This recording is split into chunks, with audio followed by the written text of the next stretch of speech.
And we are live, everyone. Welcome. Let's begin. Where last we left our adventures. You pursued a cart to Virgin City, the capital of the Virgin Empire, the diminutive government over this continent of Cadlia. But there are schemes, strange plans at work. Your trail has taken you here to the east side of Virgin City, to the Noble District, where you have trailed a cart which collects a corpse tax from a neighboring port city,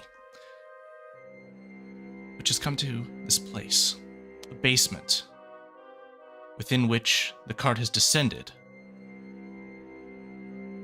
Rose and Mara wait outside of it.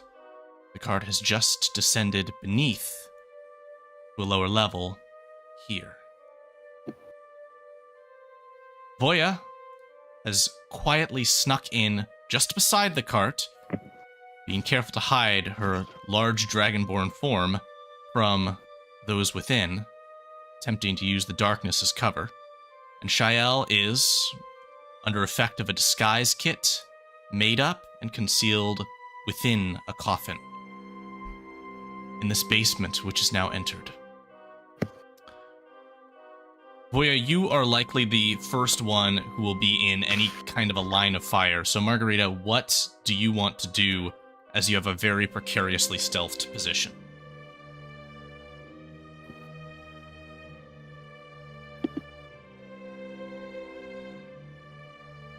Just carefully take out my great axe, doing it really slowly, covering it with myself so that the shine of its blade will not be seen.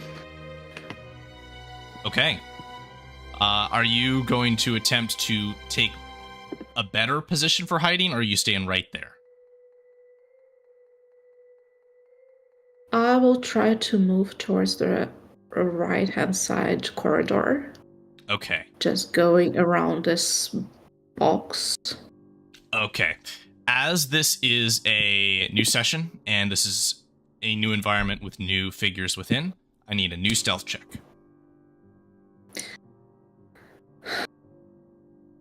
I believe you do not have disadvantage? Ah. Okay. Fabulous. We will resolve that in just a moment then. So as this cart pulls in, with Voya still quietly sneaking beside it, the driver says, "Fresh batch out of Port Doris." Voya, you can see a small group of hooded figures which now approaches the cart, some of them beginning to make their way around the sides. One of them speaks to say, "Right, let's unload them then. I believe we need some more in processing." And he makes a gesture towards this hallway. At this time, Voya, you attempt to sneak and immediately make eye contact with this individual who was just pointing in the direction, points towards you who's trying to sneak unsuccessfully, and is immediately shocked by your presence and appearance. How will you respond to that? Right here. Bring them right here. Roll me a deception check. The other girl. I'm proud of you. All right. Oh my god. Ooh, it's a good one too. Good girl. All right. Well, this hooded figure will say, "All right, I didn't know that we'd brought on more hired hands. Start loading the coffins then." Makes a rough and rude gesture as he starts to move back.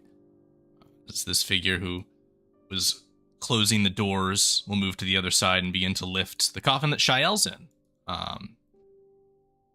And you, Voya, are expected to help. I was hired to guard only, but I guess I can be nice enough to help you. So I put away my great axe and start helping them. This guy's gonna kind of shake his head, and you can hear murmuring of critique from the hooded figures who are present here. All right, are you gonna help lift Shael within the coffin over to this other room? Yes. All right. Then I'll move you over here. Just group us up to go to here. Meanwhile, Shael, you are overhearing this with a slight amount of distortion from inside the coffin. Is there anything you'd like to do? She's got her wand right next to her in her hand, and she was using her spell book as a makeshift pillow. But she remembers that there was going to be a signal, that Voya was going to give some sort of signal when it was time for her to pop out. So she's just going to get her wand in hand and be at the ready to pop out. Okay. Fantastic. So, you move up towards a set of metal doors, Voya. Are you going to throw them open? Yes. All right, excellent. As you do so, you can hear sounds of chopping from the room within. Carrying this coffin in, you can see several individuals with masked faces who are chopping up chunks of flesh, as best I can describe it.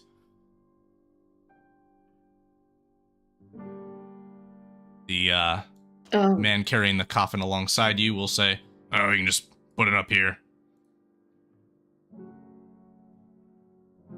Okay, I let the coffin go, take out my great axe, and ask these guys, hey, do you need some help there? I'm really good at chopping. So let me clarify here what you're doing. Are you putting the coffin on the table or just dropping it on the ground here? Let's say dropping in the ground. Okay, so this guy's gonna, hey, what the? As you just drop it onto the ground here without completing the haul, and now you are offering to help these two with the chopping with your axe. Is that correct? I'm really better at chopping than I am in lifting objects. All right, I'm gonna need you to roll a persuasion check on this, because this is a woo.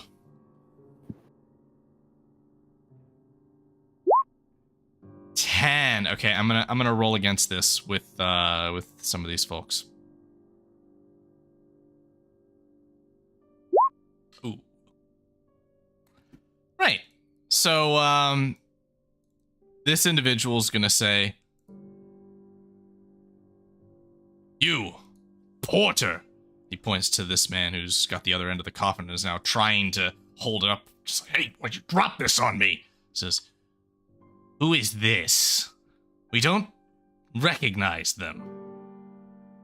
What is their position here?" Say, "Don't ask me. It was your boss that told us to bring it in here and said that, oh yeah, this was hired hand." This individual will step forward towards you, Voya, and say, "I do not believe you have the skill of precision," and he holds the knife up to your face, "required for such butchery. As a matter of fact, it is not a brutish art, but a fine one. So please, do what you are hired to do, put the coffin on the table, and we'll handle the body from here."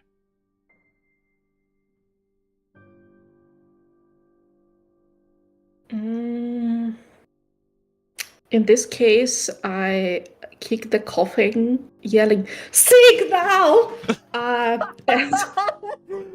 Okay. Go right. to range Gold range, and yeah, I will try to attack this figure. Okay, so you are shouting signal, kicking open the coffin, and sending us into a fight. Well then.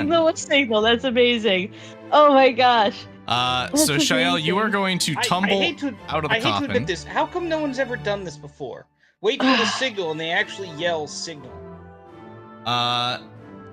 Usually it's not nearly as confusing as that. I think this is genius. Yep. I mean, it makes the most sense, doesn't it? Originally we said our signal was just gonna be to yell Dirk, but Voya doesn't know Dirk, so how does that help Voya? So I forgot whatever you told me. Yeah, no, and you wouldn't know anyway. You never met Dirk. It makes total sense. Reminds me of the Critical Role guys yelling, like, I will yell we are Jenga going or to Doritos, do... which has no reference to anything. We're gonna do a turn or two here in initiative, and then we're gonna go to Jake. Because this does feel consecutive. So here comes the initiative order. I feel like that would work, and then Maya and I would hear this and be like, well, they fucked up, and then go probably after, like a turn or two. Okay, well, that's a possibility, but we're going to definitely keep the possibility of you also taking a different route. So we'll see what happens. All right. Right. Your partners in this combat are on 10. Shael, what's your dex? +1. Okay. I have a 12. Roll me another d20. This is just a contested roll. Let's see who gets first position. Okay, so you do. All right, Voya, you are the first to act as you kick this coffin to the side and reveal your intentions. What are you going to do? You are raging. I will give you that as a surprise round. So you still have your bonus action on this turn. You have your action. What are you going to do? Swing my amazing great axe. At this guy right here that threatened you with a knife? At the hooded figure. Yeah. So you kill him. A smooth strike to his chest, neck, head. What do you say? How would you like to defeat him? Across his chest would be fine. Perfect. So with that, his body falls backwards limp as you have dealt a heart strike to him. What's next?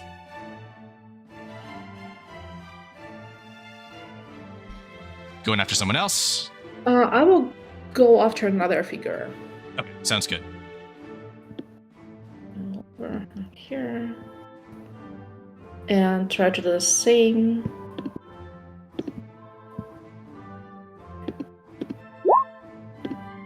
My gosh. All right. That is also going to finish him off with a swift blow as his blood joins that of the parts which he is working on.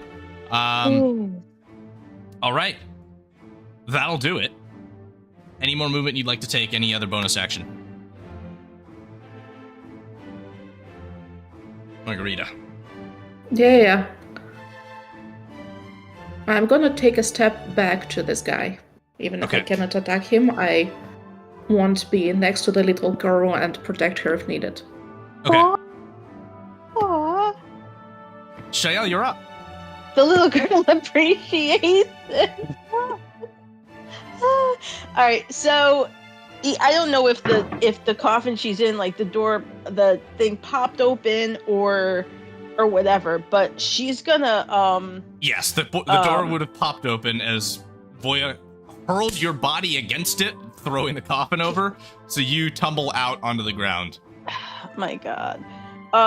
I'm hoping I scare the bejeebers out of this idiot when the dead girl just like comes to life in front of him. Possibly. She's gonna level her wand at him and say, I'll teach you to do really bad, awful things to the dead. How dare you? And she is gonna attempt, because he's right there in front of her, sword burst. This is new. Yeah, I've had it for a while and just never used it. Okay, is this a cantrip? So yeah, nice. It is. It's a cantrip, yes. Let's see. So how DC this goes. 16 Dex, or he takes 11. It's force damage actually. Ooh, that's a no. All right, he's gonna take those points. And what Yeah, does that? What does sword that look burst. like? What is the sword burst? I'd like to think it's just a bunch of daggers with maybe little skulls on the handles Okay. that just kind of like spring forth in front of her, and they just like whirl around her, and just catch him like he's in a blender of blades. Okay. But it is force damage, so I'm presuming these are magical apparitions that you've essentially created to fling at him from thin air. Circle of spectral blades, yes. Awesome. All other creatures within 5 feet of you. Wait, is Voya? Oh, I'm sorry, Voya. You're within 5 feet of me. I'm so sorry. Roll that dex save, Voya. Yeah, Voya has to roll dex also. I was only aiming for him, but it's anyone within 5 feet of her. Oh, you take 11 force as well. Uh-oh. I'm so sorry. Oh, didn't get that. There's not a friendly fire protection on that one. Doesn't look like it. Alrighty. Okay. I'm I'm only vaguely familiar with the cleric version, which No, does have it's one. anyone within 5 feet of her, it says, and poor Voya's within 5 feet. Yeah, and then Shia will get to her feet and still leveling her wand at his face. Who are you working for? I'm here to punish whoever the evil person is that you're working for. But if I have to punish you too, I'll do it.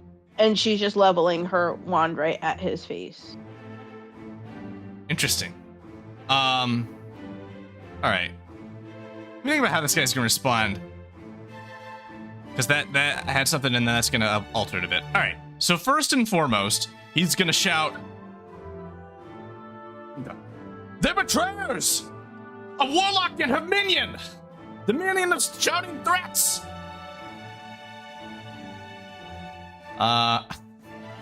So that's him. He is going to swing out with his mace twice at you, Rude. Shael and Voya. Those are Rude. piddles to hit, so it's going to be nothing. This guy is going to rush in, drawing a club and swinging with pack tactics against Shael. That's an Rude. advantage. Whatchamacallit, if I have to, I can shield if it'll matter. 22 We'll and see. 14. The 14, I can reaction shield. The 20-something, there's nothing I can do about Okay, it. so you're going to shield, and then it's 5 points from the 22. Okay, that's fine. And shield is level 1. Okay. That's fine. These guys are Alright, going to come in as shield. well. That's fine. That works. You hear a call from outside. Go get the Death Lord! And these two are going to start casting spells towards you. We've got a Ray of Sickness targeted towards Shael. I'll cast to level 2. And then Con save? that is a con save to avoid being poisoned. So you're not poisoned, but you still take 14 points of poison damage. Yeah, alright. And then another Ray of Sickness is going to go straight towards you, Voya. And that What was it, is right here. 14 and 5, 14 and 5. Alright. 26 will hit as well. Con save, you're going to take 10 points of poison damage. Now try and resist the poisoned condition.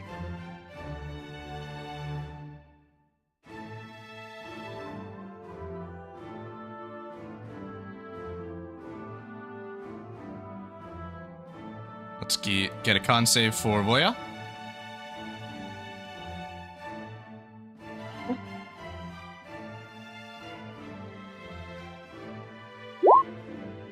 You resist the condition, and we are going to go over to our exterior. We're out of initiative for a moment here. And we are coming back to Rose and Mara, who are here. So, you have just seen this cart go under into the basement of this building. You are on lantern-lit streets at night in the noble district of Virgin City.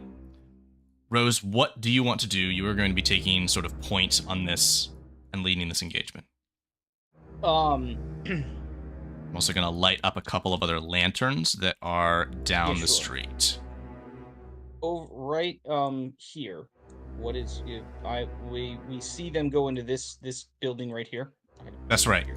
Yeah, there's a set of double sort of garage style doors at the bottom of this ramp that slopes downwards. I would like to move with Mara to this point here. And Mara should be under all control, so you should be able to bandbox and drag both of you. Okay, perfect. And you wanted to do what now?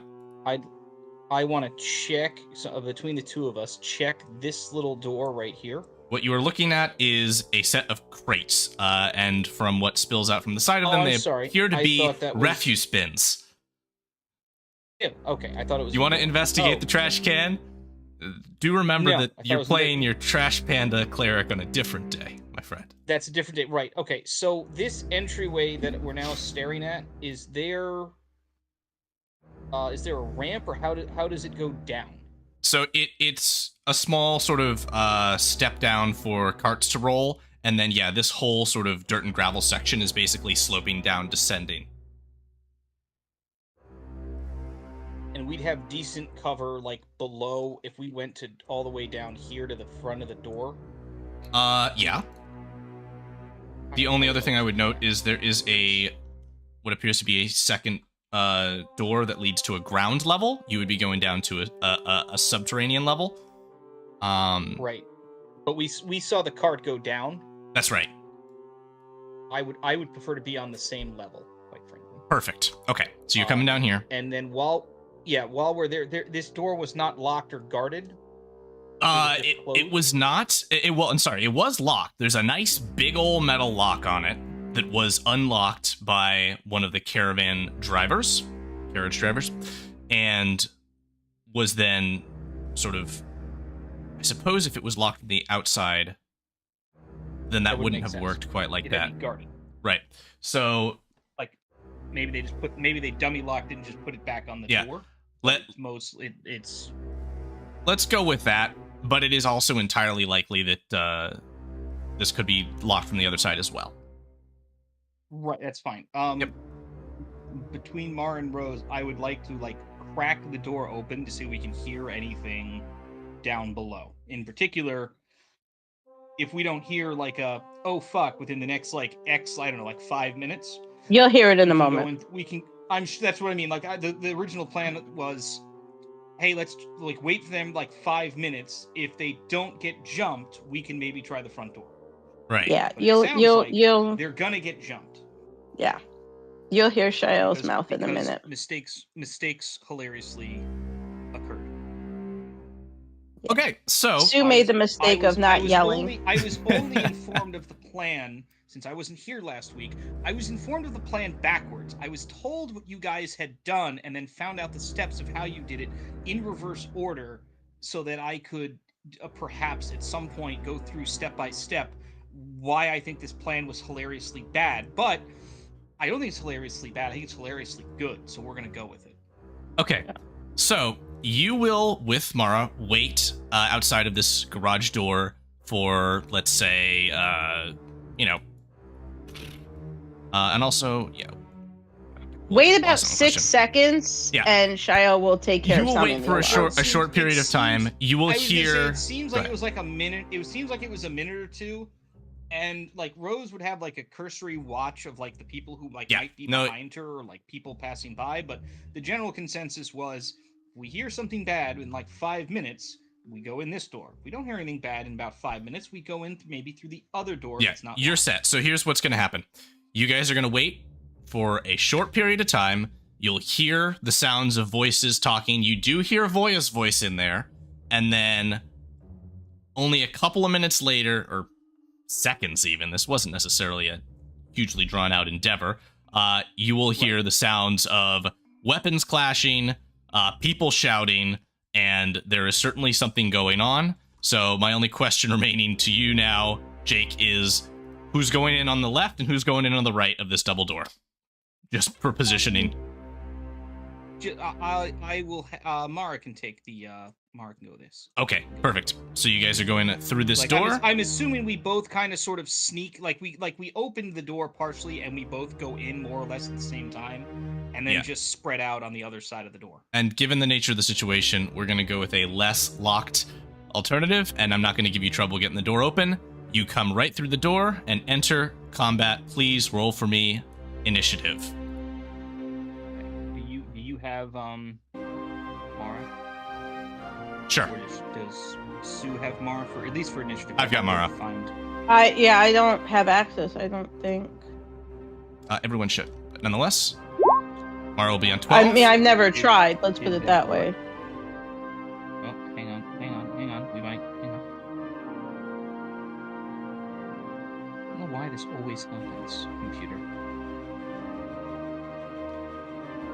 All right, we just need the initiative for Rose, and we are set to go. Yeah, it's over under deciding 14. It's deciding to do that thing where it doesn't want to actually load things again. In the case roll that 20 is rebooting. In the case that it's taking a moment, hang on. Voya, I'm going to send us right to your turn. No, I'm not. There it is. Rose is on 20. Nope, we got it. You're Found up. it. What you Found got? it. Found it. Everyone calm down. I need to look at something because it'll be funny.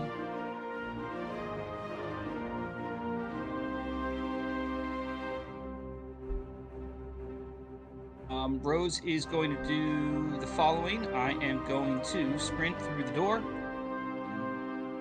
Come on, computer. 10.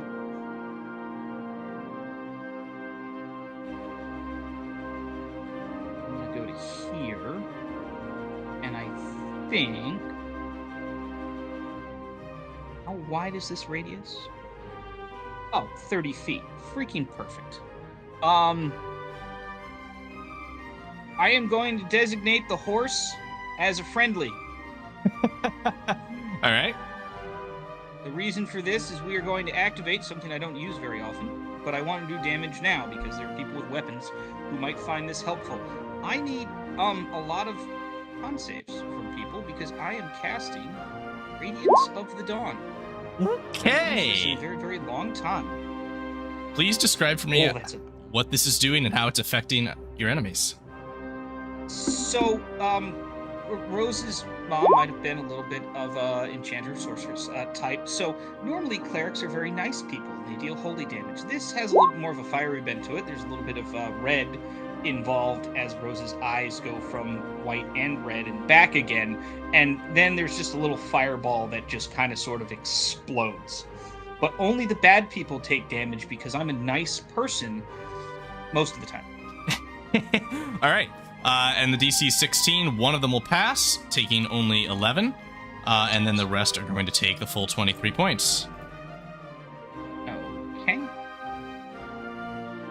Which will bloody both of these thugs over by your friends.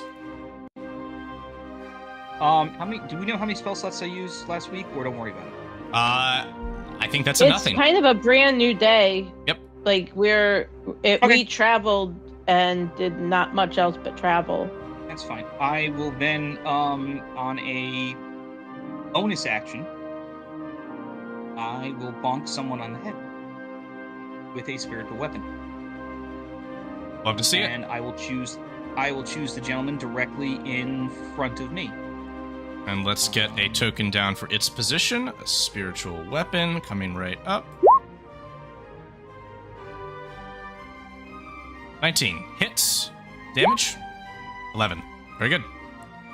He is bloodied. Nice. Voya, you're up. What you got for me? I will try to use my other weapon this time, which is my breath weapon. Nice. There you go. which is a poison cone, which I shape to hit these two guys, but Yeah. not Shell. And it is, again, I don't see which save it is. It is against this DC 14. It's either a dex or con, I think. There we go. It should be a Constitution saving throw. Go ahead and roll out the ability as soon as you've got it. Should be on your attacks list. There it is. Fabulous. All right, so no rage damage, so it's just the 8 poison. It's kind of a low roll. Too bad. One of them will save, taking half damage, 4, and the other is going to take the full 8 points, which... Oh. He's dead. Awesome. Down he goes. Awesome. Mission was failed successfully. Awesome. We need one guy alive in front of Shael because reasons. So that's amazing. No, I'm not gonna leave that guy for you. I'm gonna finish him because I still have my bonus action. Oh, that's fair. Shael just needs to vampiric touch somebody to get back hit points, and she was gonna let this poor bastard be it. But there's others. Go for it. Oh. Get rid of the mean man who picked on the little girl. Okay. That's fine for me. Okay, yeah. That's 13 hit. I just wanted to confirm the ruling on Frenzy. Absolutely, that will do, and that will hit, and down he goes. Okay, Ah. then I will keep moving forward, getting closer to my other enemies. Fan-freaking-tastic. Over here. That's what they get for being And mean. they're done. Mara is up and is going to rush forward to here and climb at him with the big sword. Mara is not going to eat the bread yet. A 16 will hit for 10 points. And another swing. An 18 will hit for 8. And Mara's got some Battle Master dice, so we're going to throw some of them in there. We're going to do a maneuver. Where do we have maneuvers? We've got Precision Attack, Distracting Strike. We'll do Distracting Strike. When you hit, you expend 1 to add to the total of the damage. And the next... Alright. Next attack against this guy has advantage thanks to Mara. And he takes 9 more damage. That is Mara's turn.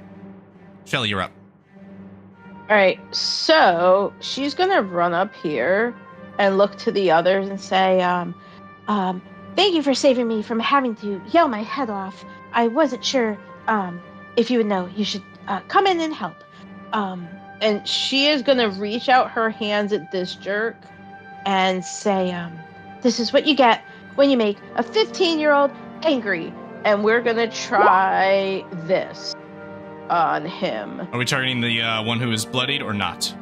No, we're This guy. targeting Alright. this dude. We want to make sure 9 he points. feels this. That hits. And she now gets back. I gotta look and see. Does she get back the amount that she hit him for? I believe it's half. 3d6, and that's the best it did? Yeah. Oh, you suck. That's fine. And I regain hit points equal to half the amount. Nah, that's fine. We can still do things. You're full though, so it shouldn't be an issue. Until the spell... No, she's not. She took damage. Until the spell ends, you can make the attack again on each of your turns as an action. All right, cool. So, yeah, she'll take back 8, and then she's gonna level her wand at this guy. Where is your boss? We're really here for them. But you're gonna suffer too for all your misdeeds. Yeah, he's gonna say, "You'll meet him in just a moment," and he's up next. Do you have anything else you want to do, Shael? The sad thing is she doesn't actually. She does have a bonus action she can do. Even though I just cast a spell, she could bonus action Spirit Shroud, I believe. Ooh. Is it a leveled spell? It is. It's a level 3 spell. Yeah, so since you cast a spell with your you know, action, no, she you can't. can't. She can't. 5e rules still apply. Let me see. Do I want to do anything else? Okay, nope, that's it. She's saving all her big stuff for whoever the big boss guy is anyhow. That's Okay. fine. Yep. All right. In that case, he is up. So, well, why don't we just return the medicinal taste? Shael, this is an attack from this fellow right against you. How dare you? 15 to hit. With vampiric She touch. She got her reaction back. That's right. So she can shield that also, which would Very give good. her an AC of 16. Okay. So that will not do. So she can shield that. As he attempts to reach out, his fingers kind of glowing a crimson red with a striking maneuver, your shield deflects the attack. This fellow is going to do the same, but against Rose. So here's She's gonna stick her tongue out at him too while she's at it. Here's a vampiric 13 to hit Rose. That's hilarious. Okay. I'm sorry. You said a what number? A 13. I don't even know what to do with it with a roll that low. I was completely unprepared for that number. All right, 2 more figures with hoods upon their heads rush into the chamber. No more cultists. They are going to attempt to intervene in this situation using... What have we here? We won't convolute with that, so they are going to lay Shields of Faith on these 2 fellows, so their armor classes are slightly increased, and they're going to call out and say, "Leave this place or die!"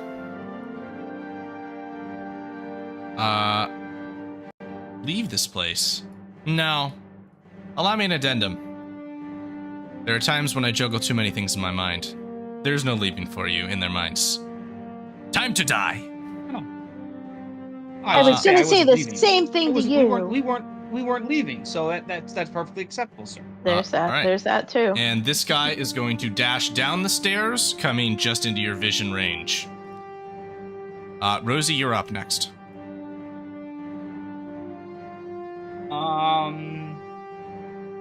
What does Rosie want to do? These 2 guys, you say there are, I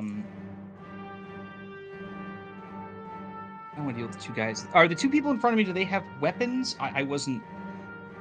Are they melee guys? Are they casters? They seem to be spellcasters. They don't seem to have any weapons on hand. They have been using offensive spells, vampiric touch, to try and harm their foes. Okay. Rose is going to hilariously do a smaller version of what she just did. But she's gonna do the melee version.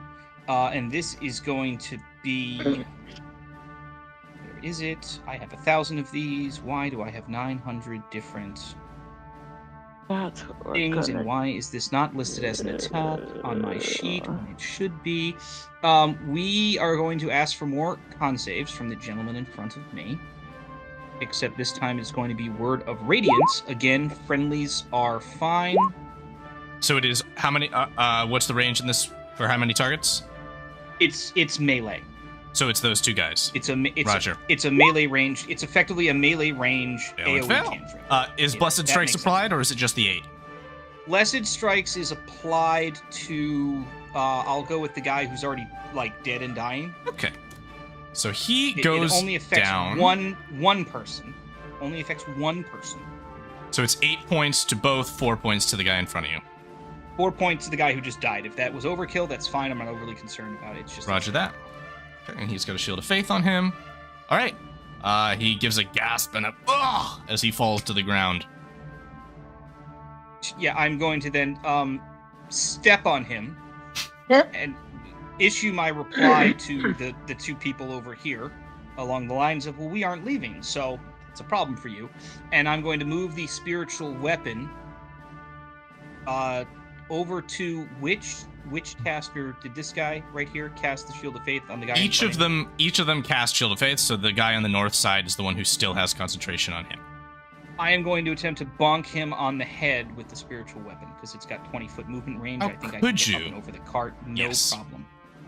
No problem. I'm sure there's some interpretation of crossing the cart that's like, well, technically it's 21 feet. It gets there. Yeah, it gets there. Oh, it's bone. I keep one of these days, guys. One of these days, in like 30 years, I will remember that spiritual weapons on my bonus action tab list and remember where it is. Today is not that day. Nor is it the day that spiritual weapon hits. That's okay. Listen, it's batting 500. It's perfectly fine. I will stay where I am for now, though I was a little disappointed that I didn't get a chance to kill this guy, but I'm okay with that. I want him to stay where he is. You are up. And this is the person who I want beating people to death anyway, so I'm okay with it. Can't hear you. What was that? I Boy, keep it beating turns a thing into people to paste. death with the great axe, aiming at this guy in front of me. Okay, move right up onto him then. Oh, sorry. First, ow. Yes. 14 is going to hit him exactly with his little +2. So he takes 12 the 11. plus 2 AC. Hey, these guys Maybe weren't I'm- maybe I'm prepared a for a little more fight, ups- to be fair. Maybe I'm a little bit more upset with spiritual weapon on that nat 3 just now. Maybe I'm a little more upset. Yeah. Not that upset. It's still me. Believe me. Maybe I'm a little more upset. Maybe I'm like, 1.5 upset, not just 1. And he's still alive, right? Then I'm gonna just. He's still alive. He is hitting the bloodied same- now. The same one. Ooh. Oh, no. Ooh. Well, there's Oh, that. No. All right, he There's- is Yeah. still alive, but he's not doing well. Voya showing Is that it? she could have chopped up body parts just fine. Wait, do I still Yeah. have my third attack with frenzy or not? That's right. Okay. Yes. I just keep chopping this guy. Okay, let's see it. Oh yeah, that's enough. All right, down he goes. Oh, yeah. Yeah. Screw this guy. Like, All right. Okay, and so... after that, I will go around Shelly and meet this guy. Kind of be on the way of this. You know what? There you go. I'm just gonna stand in front of him. I didn't even see him because I had to zoom in so far. Oh, that's hilarious. He came back down. That's And you can hear footsteps following him.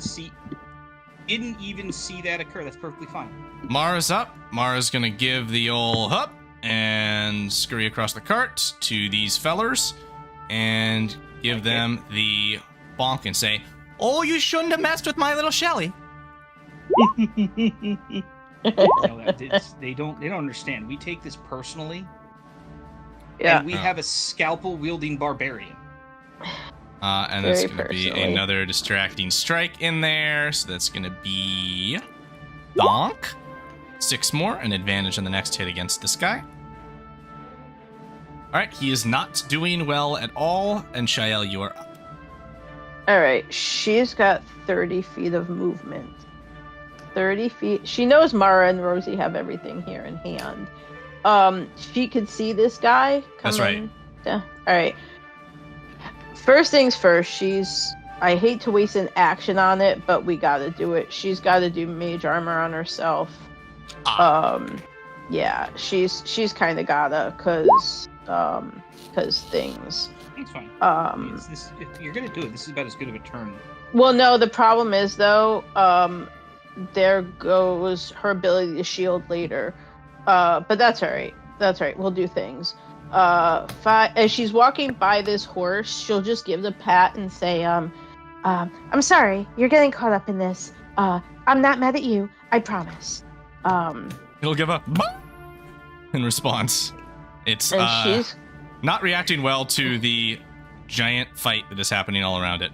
Yeah, Shael feels bad for the horsey. Okay, so I just used an action to cast mage armor on myself, but she can use her she gets to do a once a day inflict wounds, a once a day hold person, But is that negated by the fact that I just used an action to do one of my spells? Yeah, those are gonna be actions, yeah. Alright, that's a bummer. Okay, so she's gonna come up here behind Voya and use her as a giant dragonborn shield. And I think she's just gonna say to this idiot, as I said to your other friends who are now dead and dying, my fight is not with you. My fight is with whoever is in charge. Kindly bring it to them and get out of the way. And his focus is far more on the vampiric touch that he's attempting to unleash at Voya with a 10 to hit. So that's a no. And then down here with Mara, we've got these two guys who are going to attempt to inflict wounds. No. Oh no.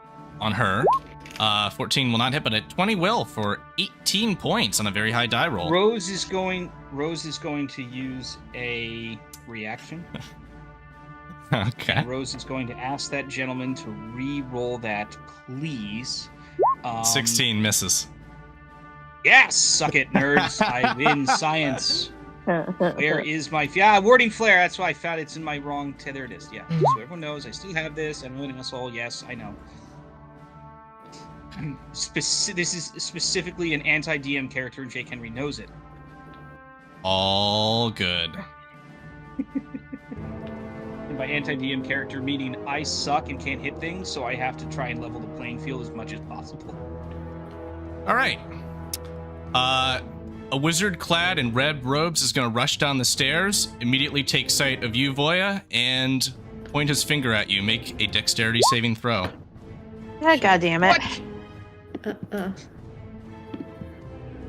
As a beam of white energy flows out towards you, that's a fail. You take 87 force damage. 87. That's right. Oh.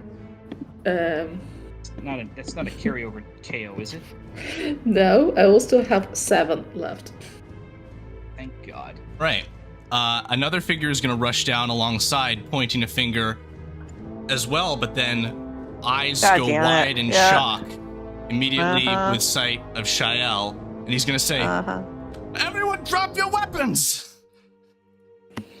Shael, what are you doing here? Come here, come to me!" From behind, cowering behind Voya, Shael's gonna peek her head around and go, "Papa, why are you here? We're here to stop bad men. Papa, you're here to stop the bad men too. Rosie, it's fine. Mara, Voya, it's fine. This is my papa. He must be here to stop the bad men also." And she's gonna like peek her head around. Says, "Shelly, come to me right now. Right now. This instant." Yes, of course, sir. I'm sorry I didn't tell you we were coming. There really wasn't time. But where are the bad men? I'm here and to help you. He's gonna use the rest of his stop them. movement to get in front of you. He says, "You're with them. This is our home, Shael." Grampy? Wait.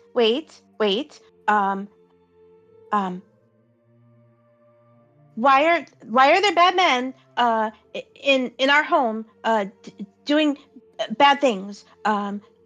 You came to stop them also. That is why we are here, to stop the bad men who are demanding the dead bodies from the other towns and the other funeral homes.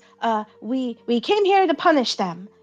As you are belting these things out at a mile a minute, your grandfather places a hand on your shoulder and says, "We will explain everything," but points a single finger towards you, Voya, and says, "The X on the ground now." You could just take like 90 damage and is unconscious. She's still up. She's No, still I'm up. still up. Voya's hit points Oh. are insane. I'm sorry. I must. The bar for Shelly must have been on top of her. I assumed that she had dropped. I will look at Shelly hesitantly. She's gonna put herself between Grampy and Voya. Voya is a friend, a very new friend, but a very good friend. So it's okay. Like I said, she came to help us punish the bad men who are doing the bad things. You must not have known that this was going on in our basement. Or this does not look familiar to me. I don't think I've ever been in this basement. But they are all here to help. So you don't need to worry about Voya or her axe. My question stands. Are you going to put your weapon down, Voya? Because we're technically still in initiative count right now. Not yet. Not yet. I will look. After that, I will look at the guy and see if he accepted her explanation or not. Right. Since this is initiative, I'll allow the move, and I allow the opportunity to drop, but Rose is the next one who has ability to act, and I want to ask if she is going to do anything immediately. These two guys are still presently hostile, though with the command of these others, we don't know exactly how they're going to continue. Rose does not attack with the spiritual weapon, but will command it to basically live on top of this guy for the next, 6 seconds. What is your spiritual weapon in the shape of today? It's a middle finger. It's the weird little. It's a dwarven mace thing. Maybe a little fire coming off of it. It's always kind of sort of been the same. We've never actually. So when you say it kind of sort of just like lives. Yeah. I kind of sort of put a big fiery anvil on a stick next to this guy's ear, and basically I'm like, you don't move. Right. And then I'm just blatantly knowing that I'm against two spellcasters that are much, much more powerful than I am. I very blatantly prepare to cast a spell in front of them as a held action. Okay. What spell would that be? You hold an action. Spirit Guardians. Spirit Guardians. Okay, roger that. Okay, so Voya, you are. And at the end of my turn, I just say, "Listen, I don't know what this is about to be, but all the guys in hood and robes, as far as I'm concerned, are still fodder. So make the explanation good and quick." All right. So Voya, you were looking to gauge the reaction of this man, right? How he was responding to it. At this point, he is putting his hand out to try and push his daughter back and away from you. He doesn't seem to actively have a threatening posture, but more of a protective posture with his casting hand.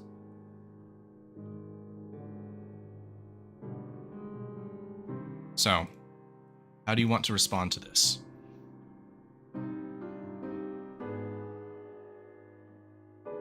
I will once again look at Shael because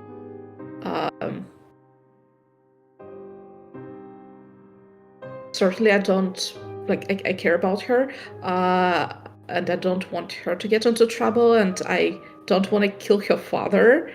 Thank you for that. So I will say, Shael, what's going on? Because again, I'm still hesitant at attacking, but I don't want to drop my weapon in such a situation.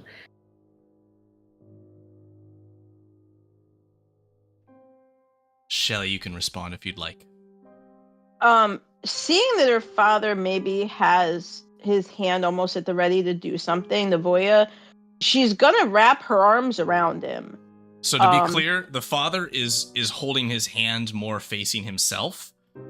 It's your grandfather. Oh. Your grandfather is the one who's pointing the finger. Oh, I thought Papa was making a gesture towards Voya. All right, then seeing that Grampy still is in fight mode, she's gonna wrap her arms around him. No, Grampy, like I just said, these are friends.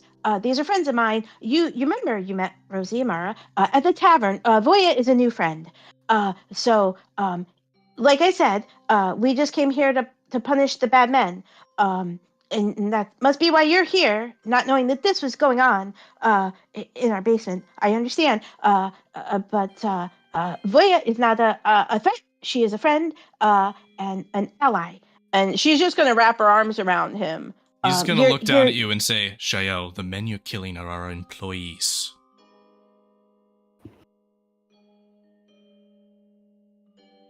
but they were chopping up bodies in the other room. They were going to chop up my body because I was hiding in one of the coffins.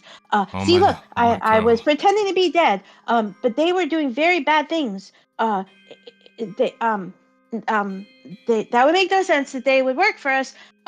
If they are doing bad things to the dead that we protect and put to rest. So I don't really understand what's going on right now. He will say, "My young one, you do understand so little of what is occurring. You do not understand why what is happening in that room is happening, and thus I would ask you not to act on assumption. Yes?" They were chopping up bodies and body parts. That is not what we do for the dead. We put the dead to rest so that they may stay at rest forever, like with Lord Mir, safely in the land of the dead. We do not take bodies from other towns and bring them into a basement in our home and chop them into pieces. That's not what we do. That is that's not what we should be doing to the dead. So why are they chopping up body parts of dead people in our basement? You will say, "You cling well to Lord Mir's tenants, but they are not the tenants of this family. Step aside and understand that right now, your friends are intruding on our property. They have killed our employees, and they are threatening us. Tell them to stand down. They will join my servants."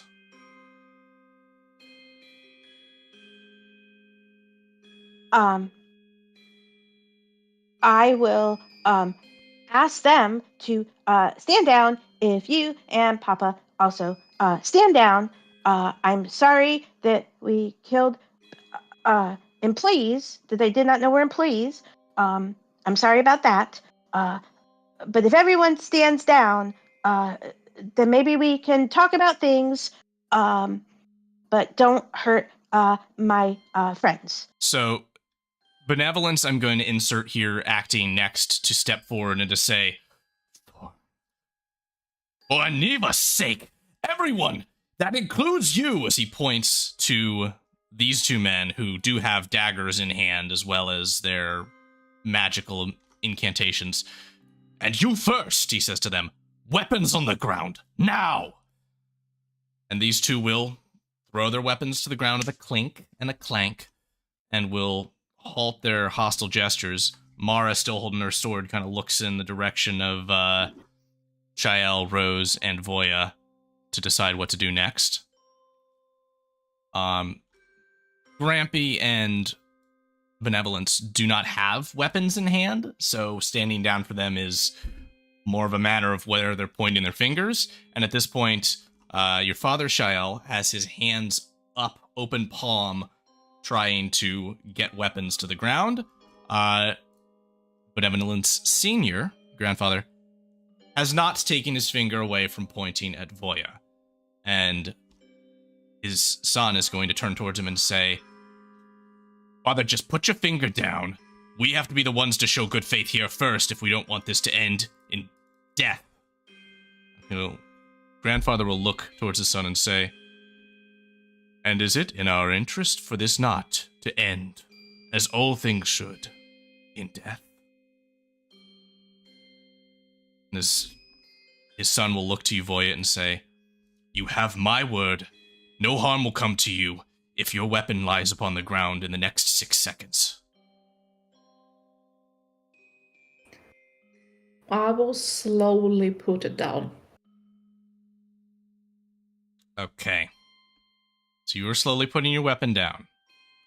Yeah. So that I'm going to resolve as this last round of initiative, your turn. Mara would act next. Rose, are you going to take a lead, which Mara will follow? I will look back towards where my weapon is next to this guy's like temple, and I'll just give Mara a very quick, like, kind of sort of like a, we don't really have a choice here because I'm fairly certain these guys are better than us kind of look, like, now we're outmatched. And then I will move the weapon basically like next to me here, and I will just kind of sort of stand as diplomatically as I can while still looking like I'm very pissed off because I feel like we're about to have a meeting, be unhappy. And I'm also at some point want to put a very large cure wounds into Voya, who's got a freaking disintegrate wound on half of her chest somewhere. So Mara is going to take her sword and very gingerly show that she is sheathing it and slide it into her sheath, which neither of the two in command of the situation take opposition to. This man here does not bear a weapon. He is just a caster of magic. And on your turn, Shael, Junior is going to look towards his father, who is still pointing his finger at Voya, and say, "Don't do it." And that's going to be charisma for persuasion. That's fine. That's fine. What is Shael going to do? Shael is going to take a step back from Grampy. She's going to back up so that her back is to her father. She's going to level her wand at Grampy and say, and I'm sorry, Grampy referenced what deity? He did not. He simply said that Lord Mir is not a deity. Or was it Papa that mentioned a deity? Neither of them mentioned it. Oh, okay. Your father mentioned Aniva, who is the head of the Pantheon of Unity and sort of one of the most traditional gods of worship amongst the continent. Okay. Shael's going to take a step back, level her wand at Grampy. I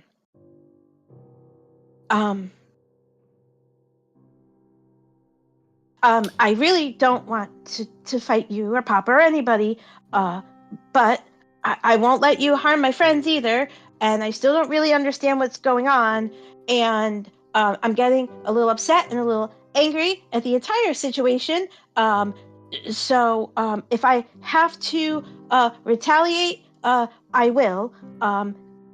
Kindly stop pointing your finger at my friend, or else.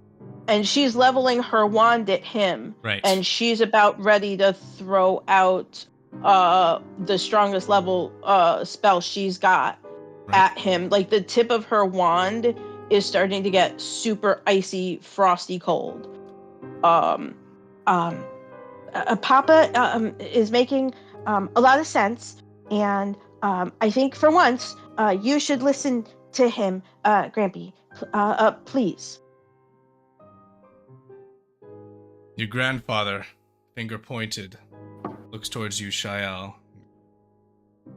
A large grin crosses his face and he says,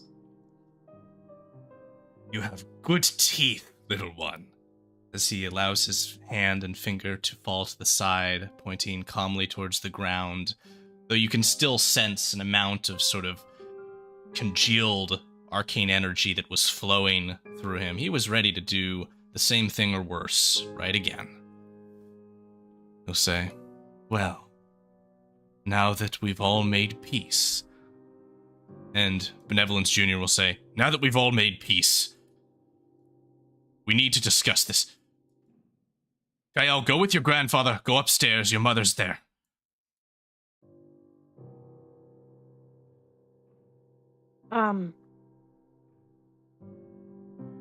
We are for now out of initiative, but ready to go right back into it. Right if as things he, pop up. Yeah. Right as that gets said to Shelly, can I do an insight check on her? On her. On her. On Oh. Shael? On Shelly, yeah. Regarding what In question? regards to what? Roll it. I want to before she answers. I want to know her. I want to know what her reaction is to that statement of her going outside, like trying to separate her Going from upstairs, yeah. Yes.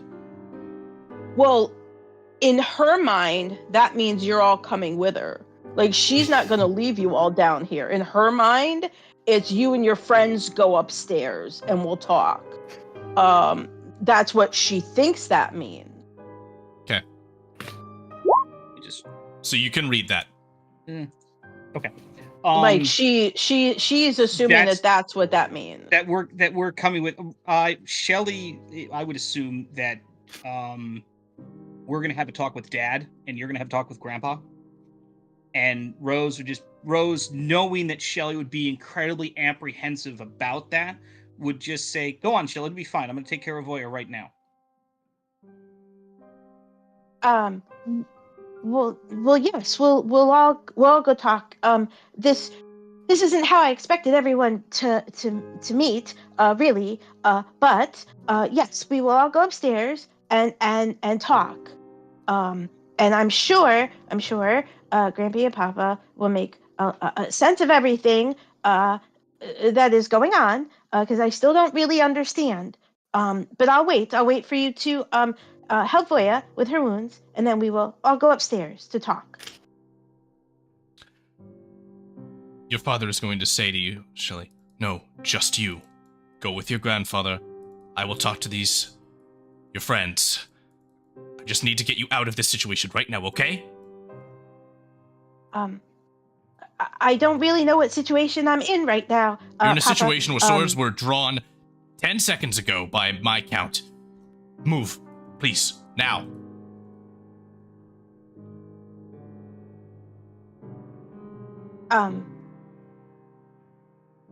Your grandfather is going to reach down and place a hand on your shoulder, trying to softly pull.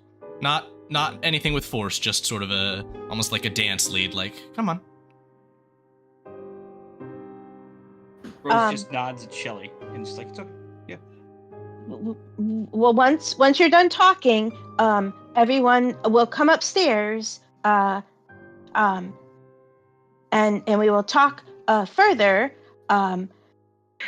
Not saying I don't really trust you, Papa, or you, Grampy, at the moment, but if I do not see my friends upstairs very soon, I will lose my temper and I will level this entire house with everyone in it. So I better see my friends upstairs, safe and sound, very soon. And she's gonna like shake off Grampy's hand, and she's gonna figure out how to get upstairs from here herself, because she's never been down here. Your father's gonna look to you before you go upstairs, Shyle, and give a. As long as everything goes reasonably around here and no blades, and now he points at you, Voya, are drawn again. Perhaps we could all have a lovely family dinner. Just for you, all right, little one? I'm gonna hold you to that, Papa. If you break your promise, you know how I feel about promises. If you break your promise, I will level this building. So help me, Lord Mir, and every other deity I guess we suddenly worship around here. I will level this house. And she'll be like, I'll find my own way upstairs in my own home. Thank you very much. And she'll just like stomp off and figure she's going the right way. Okay, yeah, going up these stairs would be the right way, and quickly you'll find yourself in the sort of coffin-fitting room, which is adjacent to the way to the front, where the business is conducted, and the way into your home, where Grampy's library is. Yeah, and she's actually, as she storms away, she would have grabbed Grampy by his cloak, and started pulling him. And he's right behind you. You know, and she's gonna drag him away. And then she's actually gonna peek her head around the corner. Don't you dare hurt my friends, Papa. Don't you dare. He says, and then he says, as long as blades stay down, no one gets hurt. Rosie, you heard him. No blades. I don't have any blades. Why are you the one telling me that? All right. So, Benevolence Jr. is going to now turn towards all of you and say, gesturing to his employee as it is to step to here with him, and to the other two. We're going to make their way over to here. He's going to say, do what you need to. Heal her. Close her wounds. He points from you, Rose, to you, Voya. Okay. It's not going to be a lot comparatively, but... Crosses his arms. He is a fit with frustration. Yeah, I'm sure he is. We're going to do this at 4th level.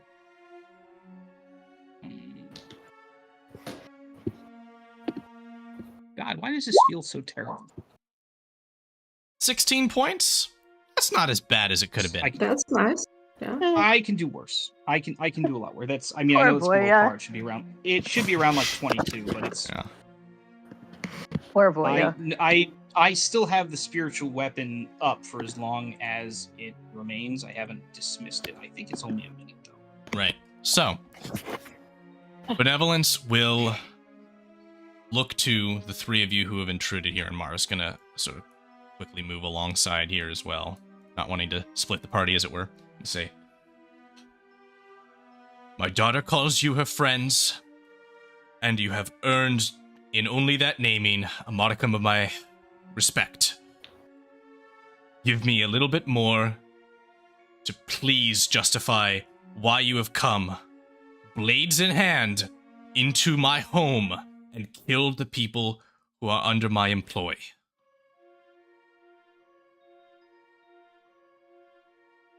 Well, we Sounds did like you know. need to have that. Yeah, you need to have that conversation with your daughter, sir, because she's under a very different impression of what you do here and what goes on in this city. That is a conversation for later. Right now, Mhm. I want goodwill from you. I want to know why you have come in attacking like ravagers, raiders, people who did no harm to you until you struck first.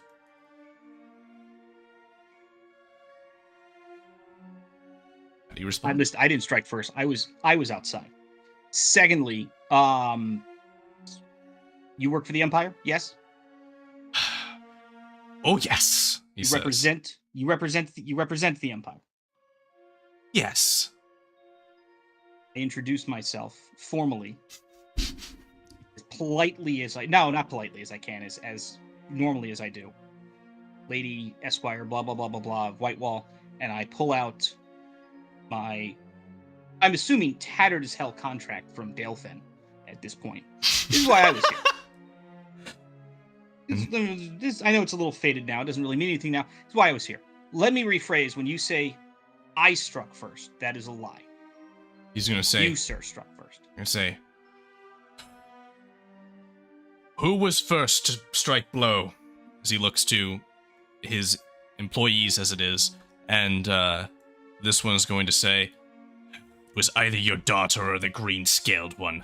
They were in the same room. He's going to sigh. And he's going to look to you, Rose, to say... Right. That information, which you believe to be a warrant for power, is a warrant for prosecution. Prosecution of a high degree, as in, you don't want to start an international conflict. Understand this, just this day, my father and I were attendees at a war meeting discussing an incursion of invaders from the north. Much less what do you want when we have been upon this same day in the same room as the High General of the Virgin Empire and her Empress, an international incident with us. Now you, he turns to you, Voya, and he glares his eyes and says, your presence here representing your realm and slaying our citizens. Then he goes to Voya, says, you with blood on your axe. Give me words that can defend you in any way from what you've done. I was only doing what your daughter wanted me to do.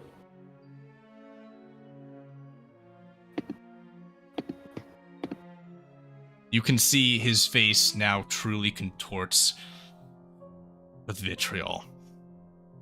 I'm only here because of her. I met this girl, we became friends, and I thought that She she told being you to so draw your naive weapon? out there. He told you to draw your weapon? I was protecting her. They were about to cut her. That never would have happened. Never. Living or dead. Fine. I don't even know what to do with you. Mara's gonna say, well, I'll tell you what you can do with us. You can invite us to that family dinner that you offered. And we'll all make this over amicably. He will say, I can't believe this is about to happen. I can't believe you've come into my home. You've drawn blade against my employees. And now I'll be offering you dining at my table. So be it.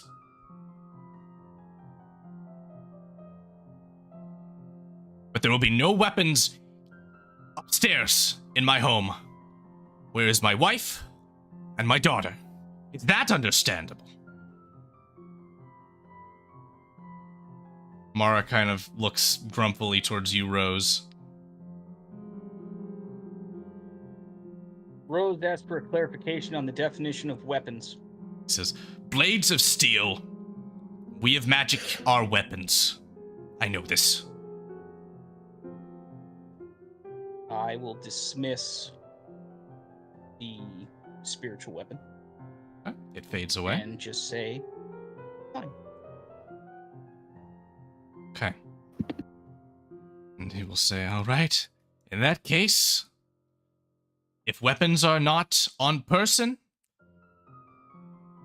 lay them here, and you have my word that when you leave this house, should you do so in peace, they will be returned to you. Make your way upstairs. I'll be right behind you.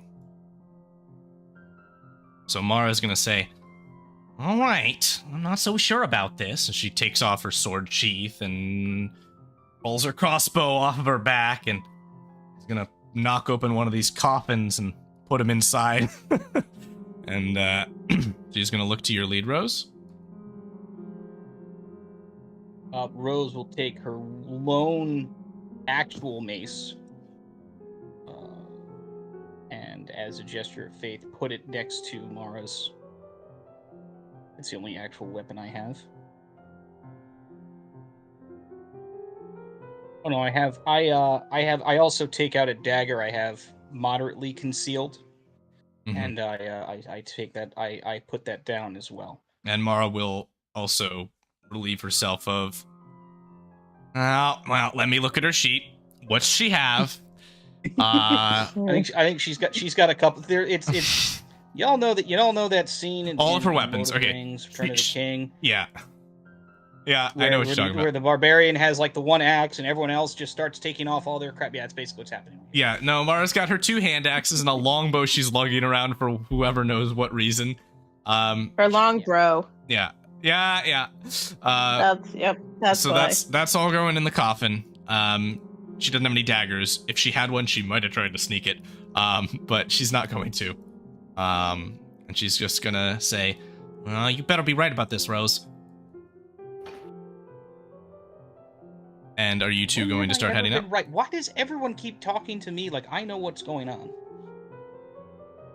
Yes, and I will also mention at some point that I'd like to get Voya a place to maybe lie down so she can take a rest and heal herself naturally, because quite frankly, I would have to burn through probably all of my freaking slots to get her back up to full. Well, maybe they have some medicine in this house, considering how big it is and how powerful are It's all people living here. necrotic energy. I don't know if that's gonna help. It's most. Rose will explain it's mostly necromancers and it's the wrong kind of healing magic, but yeah, maybe. Hashtag not a necromancer. I will put it's a funeral home. Not I will say it's a funeral home, not a doctor's office. Yeah. I'll put it diplomatically for sure. Yeah. Yeah, they don't come here to get healed. They come here after the healing's not working anymore.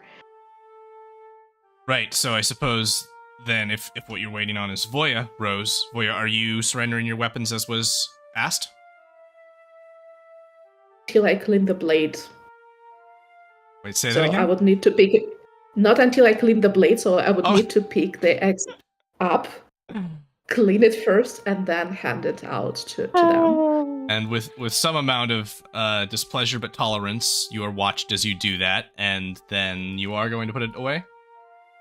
Yes, and I do give all the stuff I have, like All the other weapons. javelin and all the other weapons. All right, so are you three going to make your way upstairs? You can't leave behind a breath weapon, though. You still got that. It wasn't mentioned, Not a blade. Yep. Once the three of you are ready, go ahead and make your way to the stairs for me.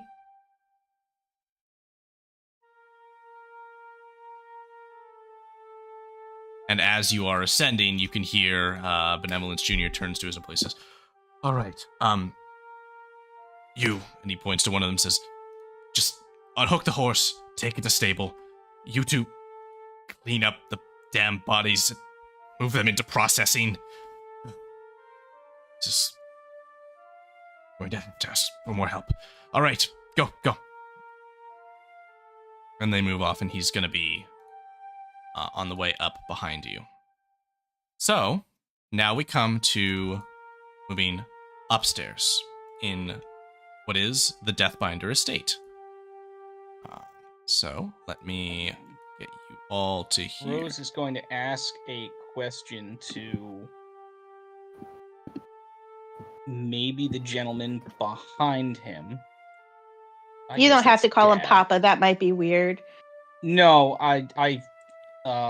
His name is Benevolence. He's Benevolence Jr. Junior. Oh, okay. I might just actually just call him Sir. And I'm like, I have ways, sir, to help get the staff back on their feet, but I'm sure you do as well. He'll say as we're walking, he says, that is to be taken care of, don't you worry. So. Rose will just sort of nod, but isn't satisfied with that answer. Shael, you do now recognize the interior of your home. I'm going to transition the lighting settings here so that we can get a full range of things. This is one of the sort of business rooms. You can see the coffins laid out, and you can see mats. This one which enters the front of the business, and these two which enter your home.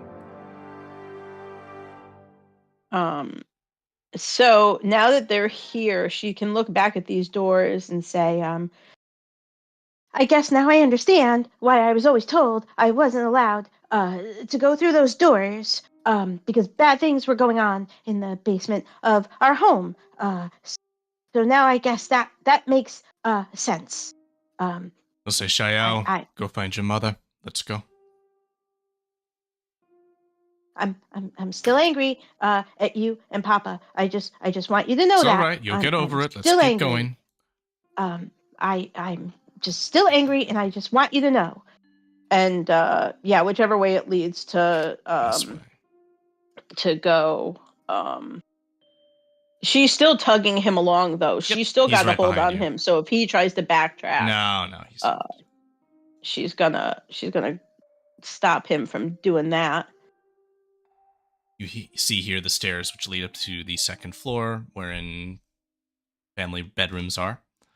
You can make your way around them, or even underneath this set, which ascends towards the open path to the central hallway of your establishment. And from here, likely hearing the noises of people moving around, these double doors are going to fly open, and in a beautiful green home gown this is Harmonious Quicksilver, who is Shael's mother.